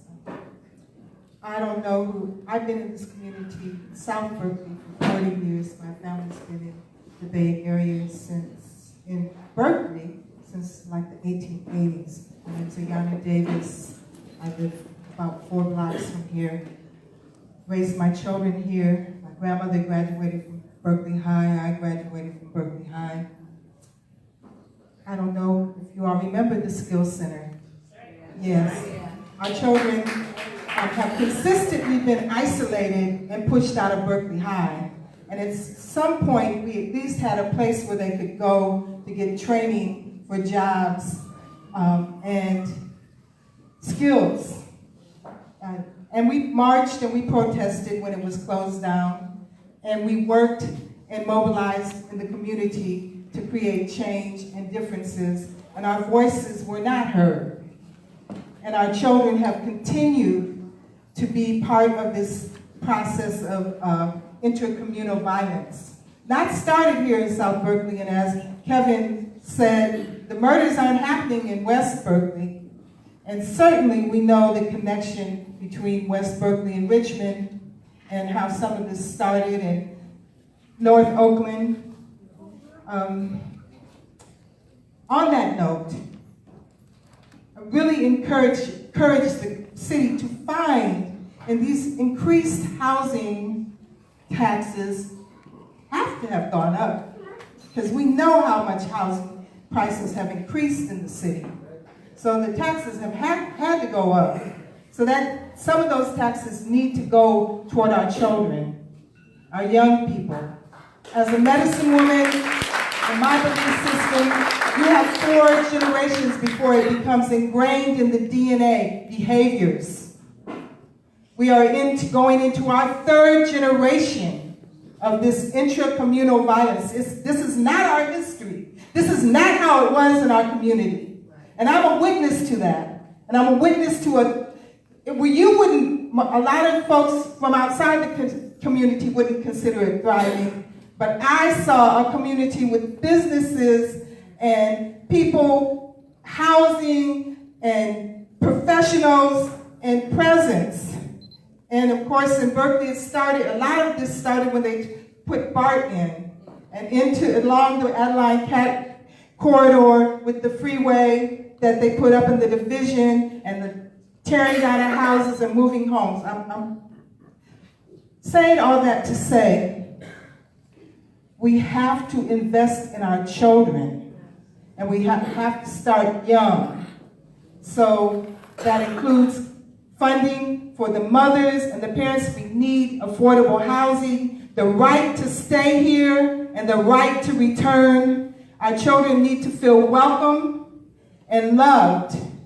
And it starts with all of us, yes, but it certainly starts. We know when you have more resources, good housing, quality food, early child care, kindergarten readiness, mothers being supported, fathers being supported, reconciliation, jobs and skills and resources, quality health care. Let's not even talk about the infant mortality and low birth weight in Berkeley. All of these things make a difference. The social determinants of our health have to be funded, and our children have to be considered a resource. You all know the level of creativity, empowerment, beauty, and genius that comes from the Black community. We have to invest in that, all of us.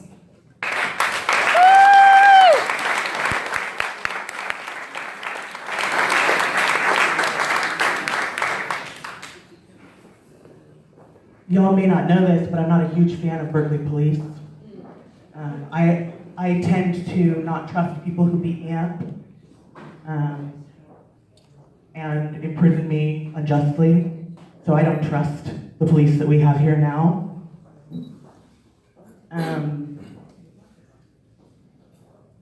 But you also might not know about me that I grew up in South Central Los Angeles with a program there called Ceasefire. My dad was a Panther, and he was part of the ceasefire negotiations in South Central, and people would sit down and make agreements and follow them. And that was about community, and about loving each other, and about making sure that our children were fed, and that they had transportation and after-school programs.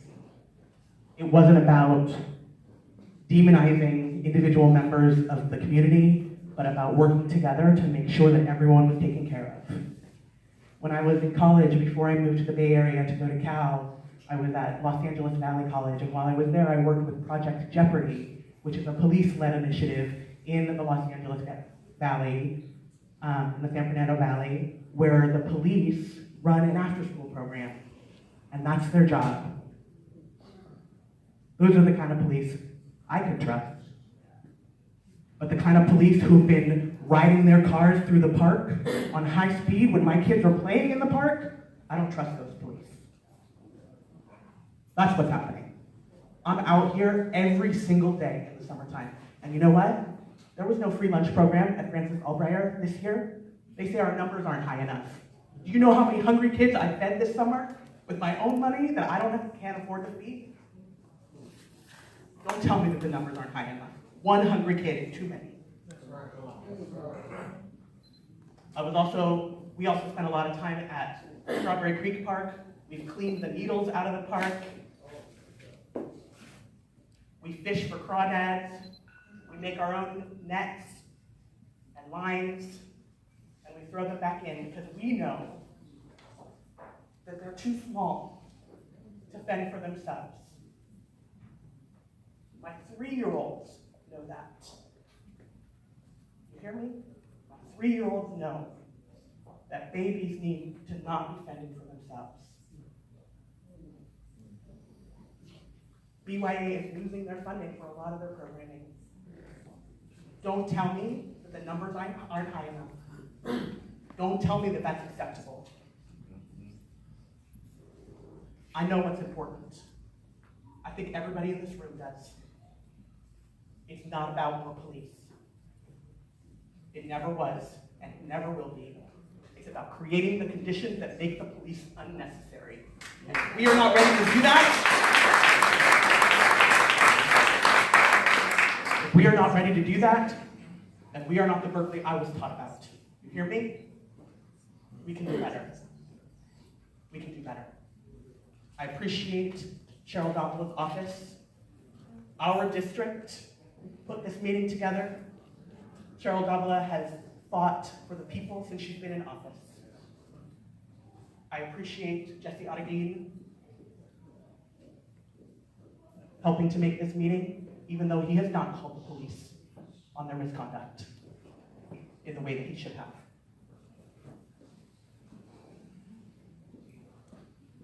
We have work to do. We do it. We met the preschools and daycares in the neighborhood met after the last shooting, and we made a decision that this is not their park. This is our park. Whose park is it? Whose park is it? Whose city is it? Whose city is it? Not the police.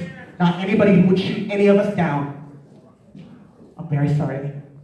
If there's anything we can do, thank you.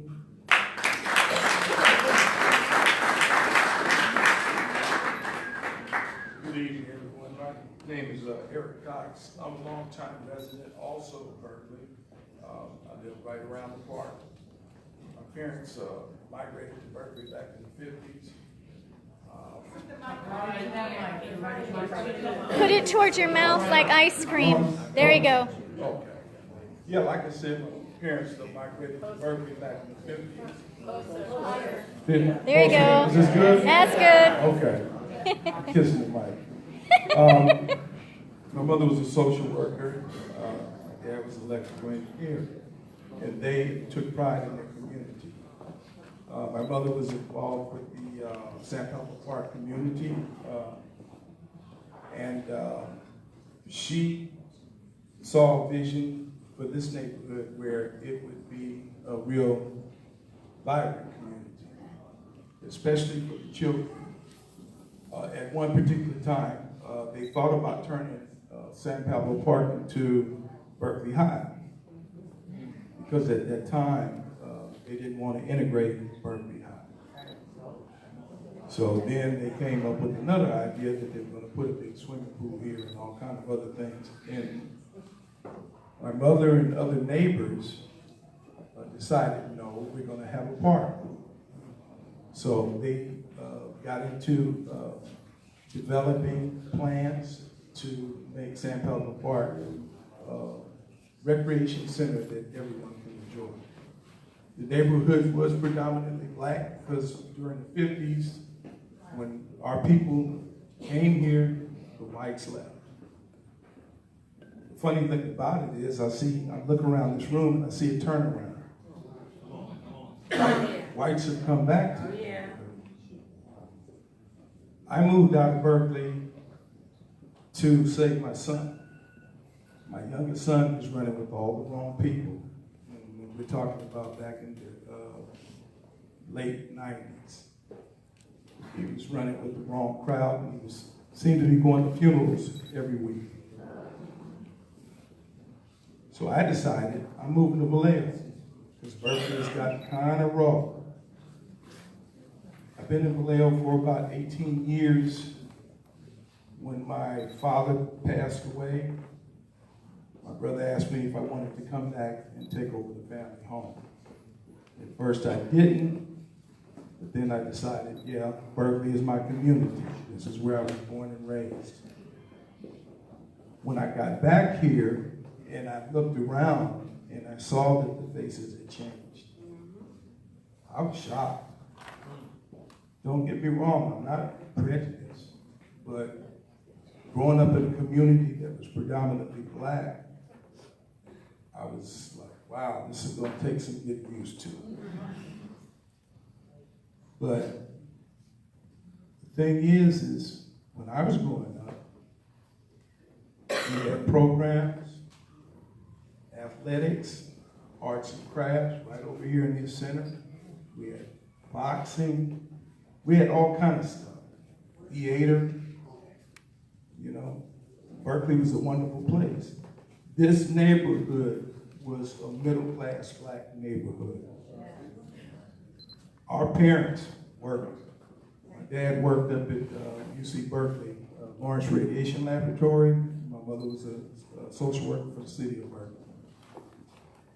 She decided, okay, yeah. She decided that, you know, hey, you know, Berkeley is going to be a good place for our people. But the thing is when I moved back here, I got married, and my wife and I, she relocated from El Cerrito, and I relocated from Vallejo. Our first month here, there was a shooting. Right down the street on Maple in Russell Street. Then, when the barbecue happened, it was a second shooting. First thing that went through my mind is, do I really want to stay here? Should I sell my home and move somewhere else?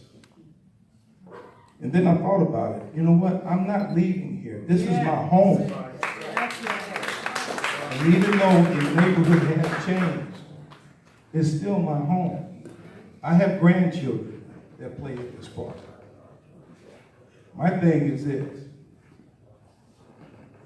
We have to do something as a community, and I'm talking about white, black, Mexican, Asian, don't make a difference. We have to start doggone coexisting with one another. The thing I don't like about what's happening in our country is we don't care about our young anymore. It's all about money. And we gotta change. These kids are gonna do whatever they're gonna do because they wanna survive. But the thing is we have to doggone do something.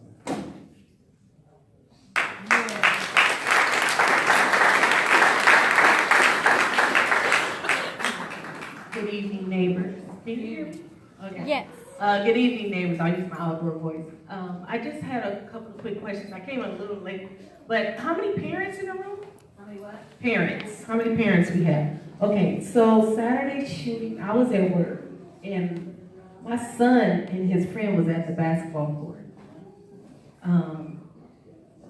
It's hard to hear that sort of thing when your kid's at the park and there's a shooting on the other side of the park. And I know as parents, we understand that we don't want things to happen to anyone's children. And we don't want anything, obviously, to happen to our own children. My children have gone to elementary, middle, and high school in Berkeley. And they're adults now. And if any of my neighbors, so any neighbors that live literally, we live literally the perimeter of the park, raise your hand. Okay, we know. I hear gunshots in our house. We have to get away from the window and get down. The rest of us, our community, that's true, but the ones that literally live on the perimeter of this park, we live a whole different total situation in the evenings when the sun goes down. In the morning when I walk my dog, I see an officer, I don't know his name, I don't know if he's here. He sits right outside over here on Park. That's his name. I see him every morning. I would like to see somebody toward the evening because it's a whole nother fun situation when you live the perimeter of this park at night. And although everybody has their own personal feelings and I respect that, but when you live the perimeter of this park and there's gunshots at night for any random reason, and you have to get down in your own home and get away from your own window. My bedroom faces this park. My child's room faces this park. Your feelings about this situation is on a whole different level. Another thing is that I would like to know, just from the panel, Mayor, is how are you expecting to capture the information shared by everyone tonight? Is there a survey? Is there some sort of, other than this, how are we as a community going to be provided some information, number one? Number two, when are you going to get back to us with that information? And 3, are we having a subsequent meeting to discuss it further? How are we going to find out the results of what your plans are? Because I love the fact that there's community meetings, but we need to know follow-up, we need definitive, we need timelines. So I'll know when I'm at work that my child can go across the street and exercise. And when I'm in my bedroom at night, I don't have to worry about is my bed too close to the window, because I keep hearing gunshots and my children need their mother too. So I just want to know what are the definitive timelines and expectations we as a Berkeley community can expect after tonight's meeting. Just respond to that before the person speaks. We hope that everyone signed in with your phone number or email because we want to follow up. My staff's taking notes. We have Andrea, who's doing a great job of taking notes. There were some concrete things that we talked about at the beginning that we are actively exploring, and we would like to communicate where we're at when we're implementing those measures through the phone numbers and emails that we hopefully have collected this evening. Councilor Davila, is there anything else you want to add? Yes, I plan on having a community, just like a potluck, so that we can all get together like mid September. And my assistant, who's not here, Andrea's taking notes for our office, and we will follow up with all the notes that we've taken and send it out to the list, which is what we did last time that we had this type of meeting. So there's really two main themes that have come up tonight before I enter this gentleman. One is, what are the immediate steps we're going to take to address the shooting and to improve safety in this neighborhood? And then there are long-term solutions that have been talked about as well, whether it's Operation Ceasefire, some of the violence prevention, restorative justice programs that have been implemented very successfully in other communities. These two things aren't mutually exclusive. We're going to move ahead with some of the things that we talked about, but I do think we need to explore some of the other suggestions that have been brought up in terms of services and the types of violence prevention programs that should be explored. Maybe we need another meeting. That's something I'll talk to Councilor Davila about, where we can report back where we're at with some of the things that we talked about tonight. But certainly we're going to communicate to you. Hopefully you've signed in. If you haven't signed in, please sign in before you leave this evening. Sir. I just wanted to let everybody know my son was person who was shot. He was shot 6 times. He was able to survive. I want to thank the Berkeley police. A ambulance didn't come in time. That probably needs to be addressed also. The police stayed with my son, held his hand. Officer Quezada stayed with him, and he helped my son survive those gunshot wounds.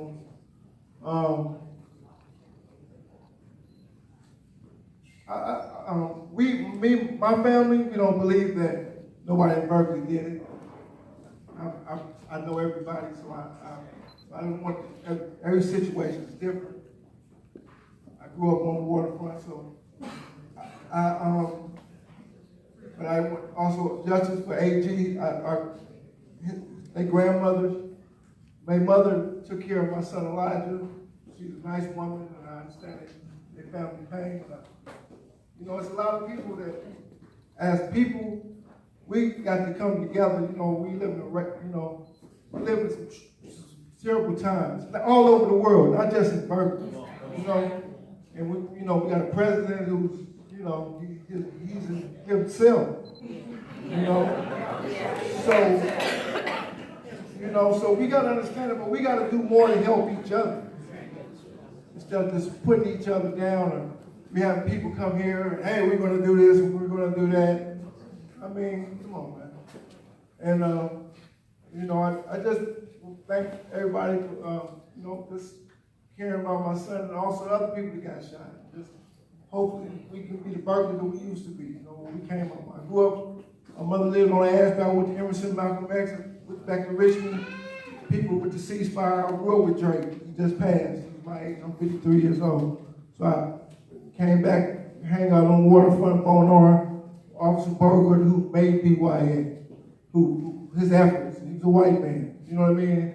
And he made a place for other black people to go and taught them how to box. So it's more race related than anything. You know, that's what we need to get to.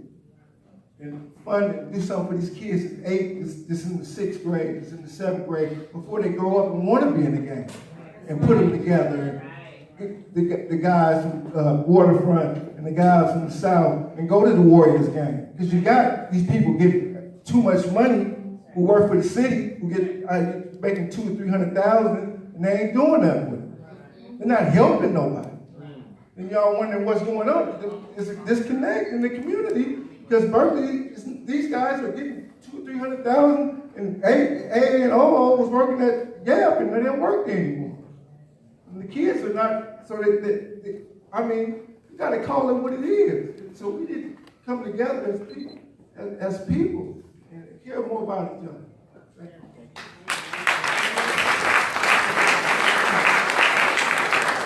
My name is Josh Buzzell-Charco. I live on Dorr Street, just south of Ashby.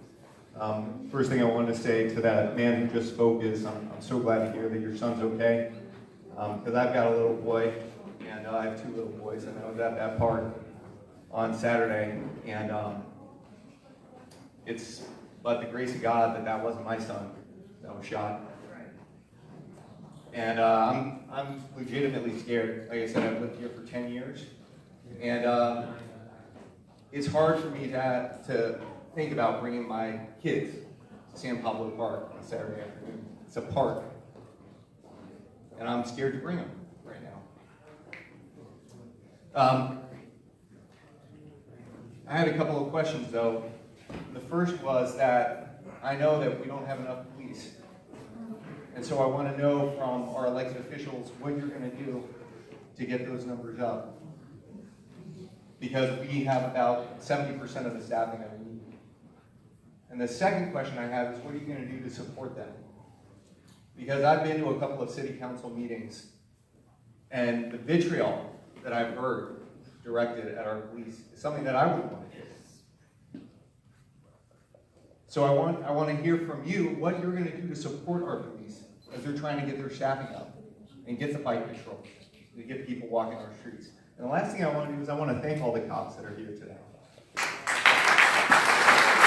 Because, you know, it's not easy being a police officer in Berkeley.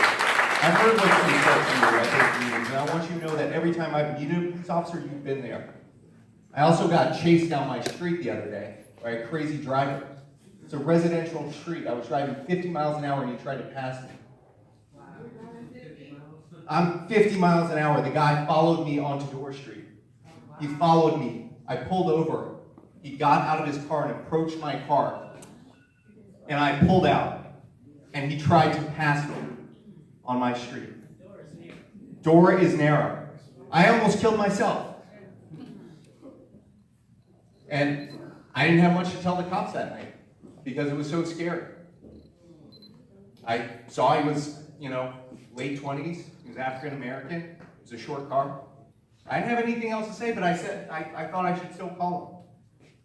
And you know what? I called the cops, and they were grasping at straws to help me. They were grasping at straws to find out who did that. And then later on, 30 minutes later, I got a follow-up call from a police officer asking if I was okay. And after the shooting, I called the cops when I was at San Pablo Park. I called the cops. And I got a call that night, about 2 hours later, same thing. Did you see them? What do they look like? Can you help us? So I want to thank the police because I think that you guys have been nothing but role models as far as police departments for this country. So thank you.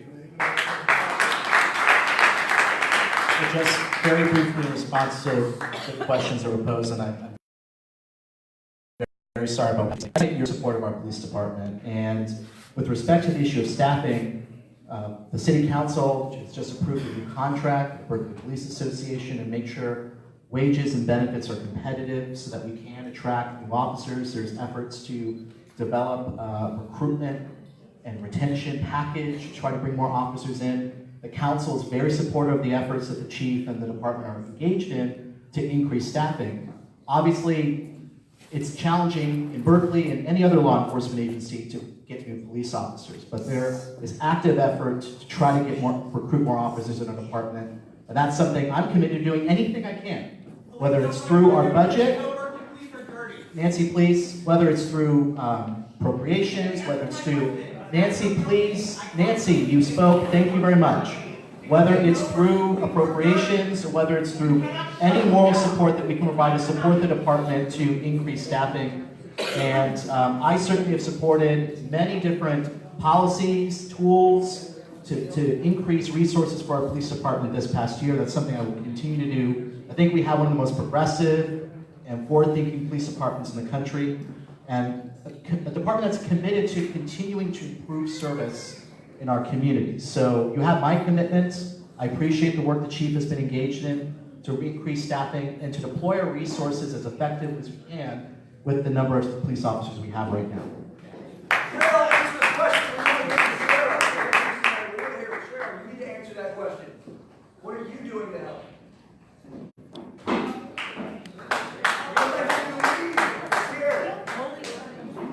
All right, so Councilor Davila's going to answer that question too, and then let's let this woman speak as well. Actually, I appreciate all the work that the police do, I don't support urban shield, if that's what you're referring to, because that's a militarization, and that's not something that I would support. And I'm not afraid to say that. Otherwise, they're people too. I love my brothers and sisters of the police force, of the fire department, and everybody. Unity through community is how it needs to be. We need to be united, and fight, and be here together and support and solidarity of each other, period. Thank you. Hi everybody, my name's Anita. I am Alex Goodwin's sister. I was murdered over here. My question is for you, Greenwood. Got a couple questions. My first question is, it was nice to hear how you guys, gave such care to the gentleman that spoke before me, because your officers did not do that for us. They don't call and check on us. They don't see if we have leads. I feel like I'm more of a detective than your homicide detectives was. And I haven't heard from them in months. I have to call them every other day to try, hey, he was loved. What's going on with my brother's case? I was there when my brother was killed. My daughter was there when my brother was killed. That's my first question. What's going on with his case, first and foremost? My second question, I feel like we all know who these people are coming here terrorizing South Berkeley. Me and you both know these gangs that are coming here terrorizing us. And it's like, what are you guys doing about it? I don't see anything. From what I see, you guys come over here and harass us, but I feel like before police are gonna get involved, I think you have to build better relationships, because these young black men that I'm deeply connected with from South Berkeley don't trust you guys, and that's why they don't wanna give you guys information when they're victims of something, because they don't trust you guys. And I feel like that's not important to you guys. You guys don't try to build the relationships. Get more cops, that's great, but if we don't trust you guys, then it's for nothing. You guys getting information out of anyone if you guys don't build up the relationship. Build a community. She's right. And I think that's everything. I just really want to know, what can we expect to feel, like what could you guys do to help us feel safe? Because my kids, they want to come to San Pablo Park, but I don't even like being in Berkeley anymore when it gets dark. I don't walk in Berkeley anymore. And I've been here 28 years, back when I used to walk through the waterfront to come home, but now I wouldn't dare do it. And I think more cops could be good, but I think you guys have to build the relationship so you could get more than, 3 of the shooters off the streets, because these gangs are big. And 3 is good, but it should be more, I think. And I think once you build up the relationships, you can get more people to confide in you guys and talk to you guys and not be so nervous and scared, think, well, I don't want to snitch, I don't want to do this, I don't want to talk to the cops because it's not cool or whatever, I don't want to snitch, whatever. But I think once you build up the relationships more, then it will.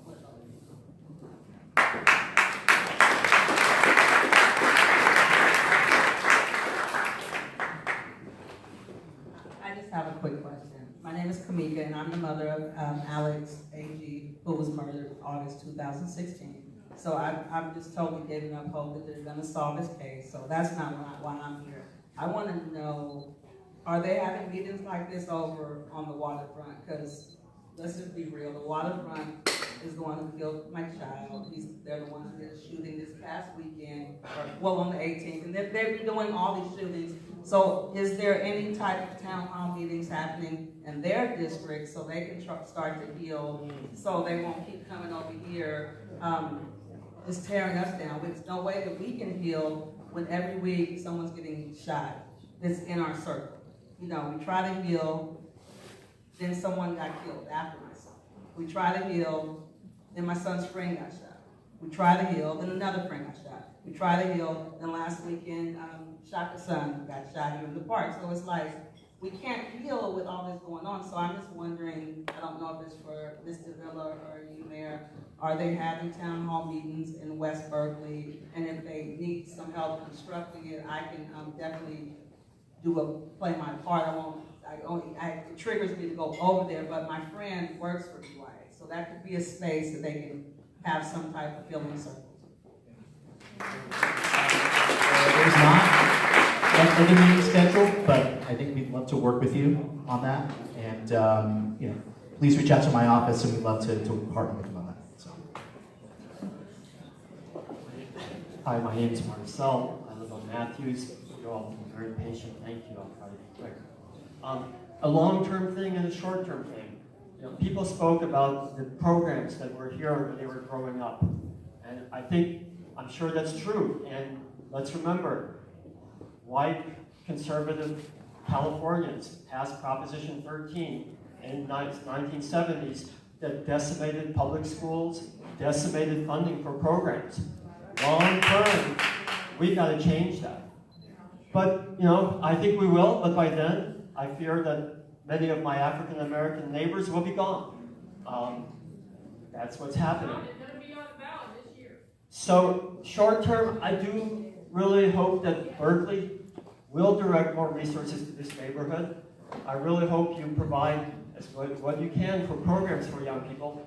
And, the chief, you said that you have, the people in the gangs, that there are only a few of them. I encourage you to use any programs you can to provide services to those people, to those kids. If you know them, if you can target them with help, not just jail, then please do it. Thank you.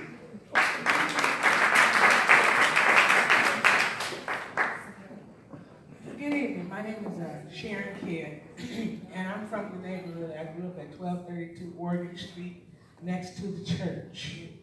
So I've been here 63 years. I'm here tonight because I'm commissioner for Councilman Davila on the personnel board. But I am so shocked. If my mother and father was here, the Taddings was here, the Roses, the Baylesses, the Bennetts, they're probably turned over in their graves to see this going on here at Sam Gallo Park. I remember growing up, we could come to the park and we did something. And the McFaddens now. And the McFaddens, me and Sharon McFadden, we was running the street. But if we did something, the Taddings, the McKinneys, the Bells, the Taylors. As I got older, I went on to college. Yeah, my counselor told me that, and told my parents that I wasn't going to go to college. I went to USF. I got both degrees there. I came back to the neighborhood. I ran for city council in 2005. I lost by 100 votes against Daryl Moore. But I didn't want the position. I wanted my name to get out there because I wanted to make a difference in the community. I have no kids. These kids in the Bay Area are my kids. I've been with OPD since 1997 as their youth intervention specialist. I've been out there on 84th and Dowling. I've been out there on 73rd and East 14th, where they shoot. Yeah. But you have to approach these kids. When I ran for council, I stopped up there at Bob's Liquor on the corner of Sacramento and Oregon. The kids had on white t-shirts. I said, what can I do to help you? You know what the thing they said? We need some jobs. They need jobs. When I was a stockbroker, I went out to 98th and East and got 6 young people that had never even been on BART. As a matter of fact, I work for BART now. I brought my BART officers with me because regardless of what agency you're with, we all support each other, okay? I took these kids over to the Pacific Coast Stock Exchange and got 6 internships. I got one right now that's a pilot for United Airlines. That's when I started making a difference. Cole and Powell had a program where the difference in daily. I was #1 in the nation for 3 consecutive years, decreasing the crime in Oakland. Because we didn't have this going on in Berkeley. I was in Oakland. Now here we are in Berkeley. The thing is, and as I told them out there in Oakland, if you see something, say something. Stand, don't be behind the curtains. The only thing we was worried about when we called the police during my era was the frat brothers out there negotiating, putting the brothers in so they could be into the fraternity. If there was a problem, we would call the police and they would be there. But that's when JJ and all the other old timers that have left, Jennifer Rose, Reggie Lowry, they would come and they would get out the cars and they would talk to the community. That's what we have. We have to stop downgrading each other, create subcommittees. These community meetings are fine. Lord knows I attend a lot of them. I was in Antioch yesterday because I'm part of the Barbershop Forum. One of the members of the Barbershop Forum was in her house a week ago. And somebody went in there and shot her.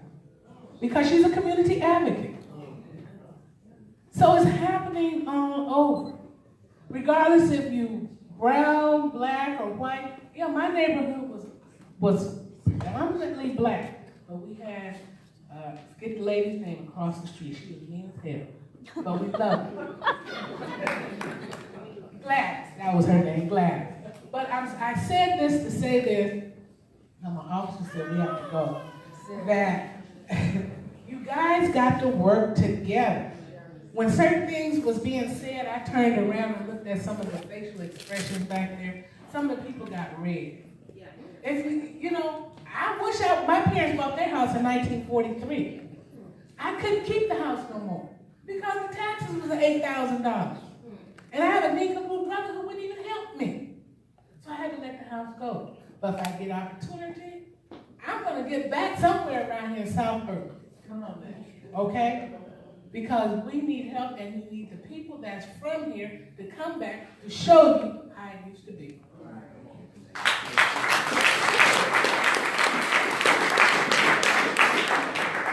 Thanks to the folks who are still here. And I'll keep it brief because I've got a melting down baby on my hands.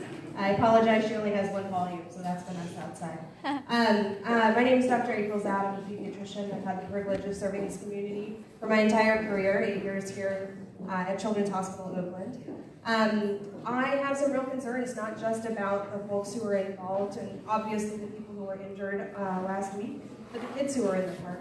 We're talking about dozens of families who are hosting birthday parties and things like that, and kids who had their first experience, hopefully last experience, ducking and covering in an active shooter situation.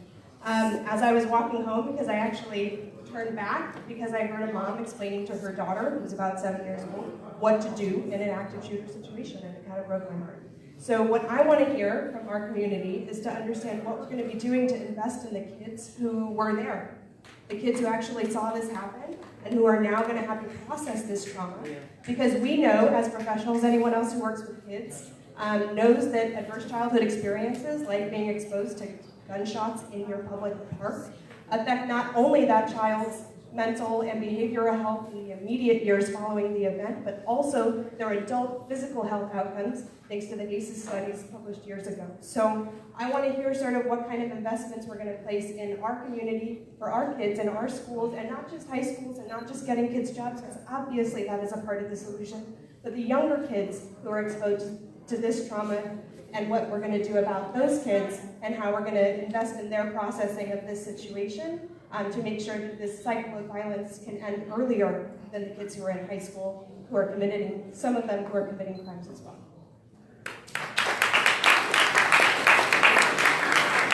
Well, I think you raised some very good points around particular mental health support that we can provide the community in light of this incident that's happened, which is incredibly traumatic for parents and for young people.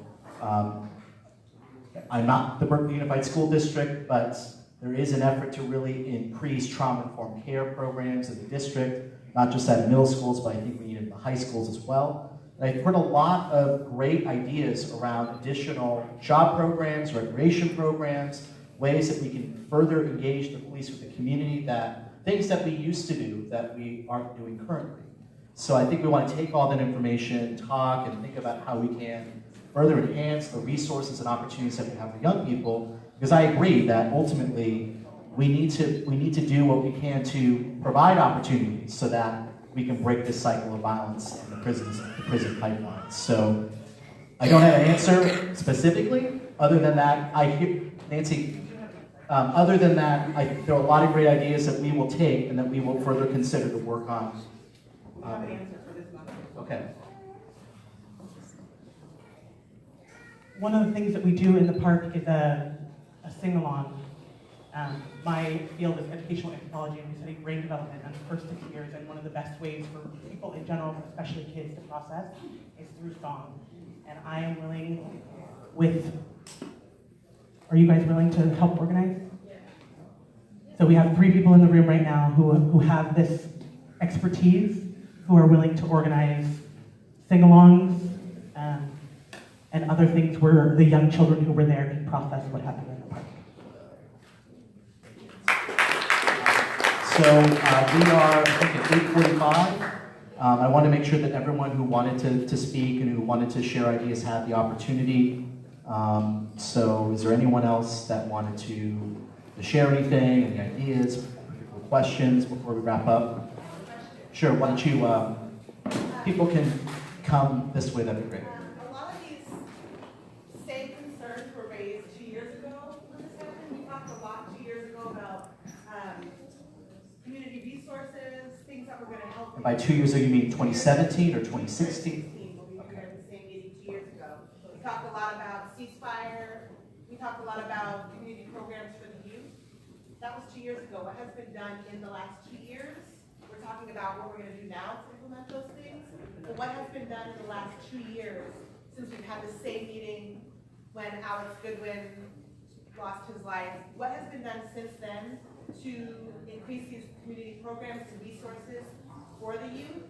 And as well, we had the same meeting 2 years ago about increasing the number of police that we have staffed here in Berkeley. So it sounds like we're repeating ourselves a lot and talking about what can be done, but we've had 2 years. And the budgets have decreased. So what's our timeline for these things that we talked about 2 years ago that clearly haven't happened yet to start happening, to actually be implemented and put in place, so that our children have the resources that they need and our community feels safe?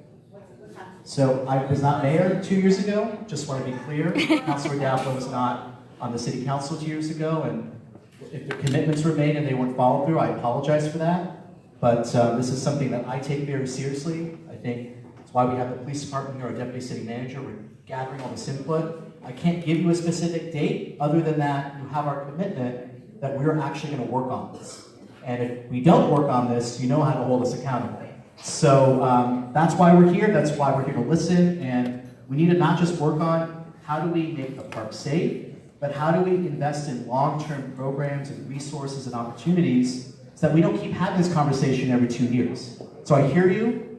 I apologize that we have not made progress, and we want to work with you. So that's my answer. A follow-up meeting I think it's what's clear is that we should probably have a follow-up meeting. We can report back on where we're at, and maybe there's additional information that we can provide in terms of hopefully we've apprehended the suspect at that point.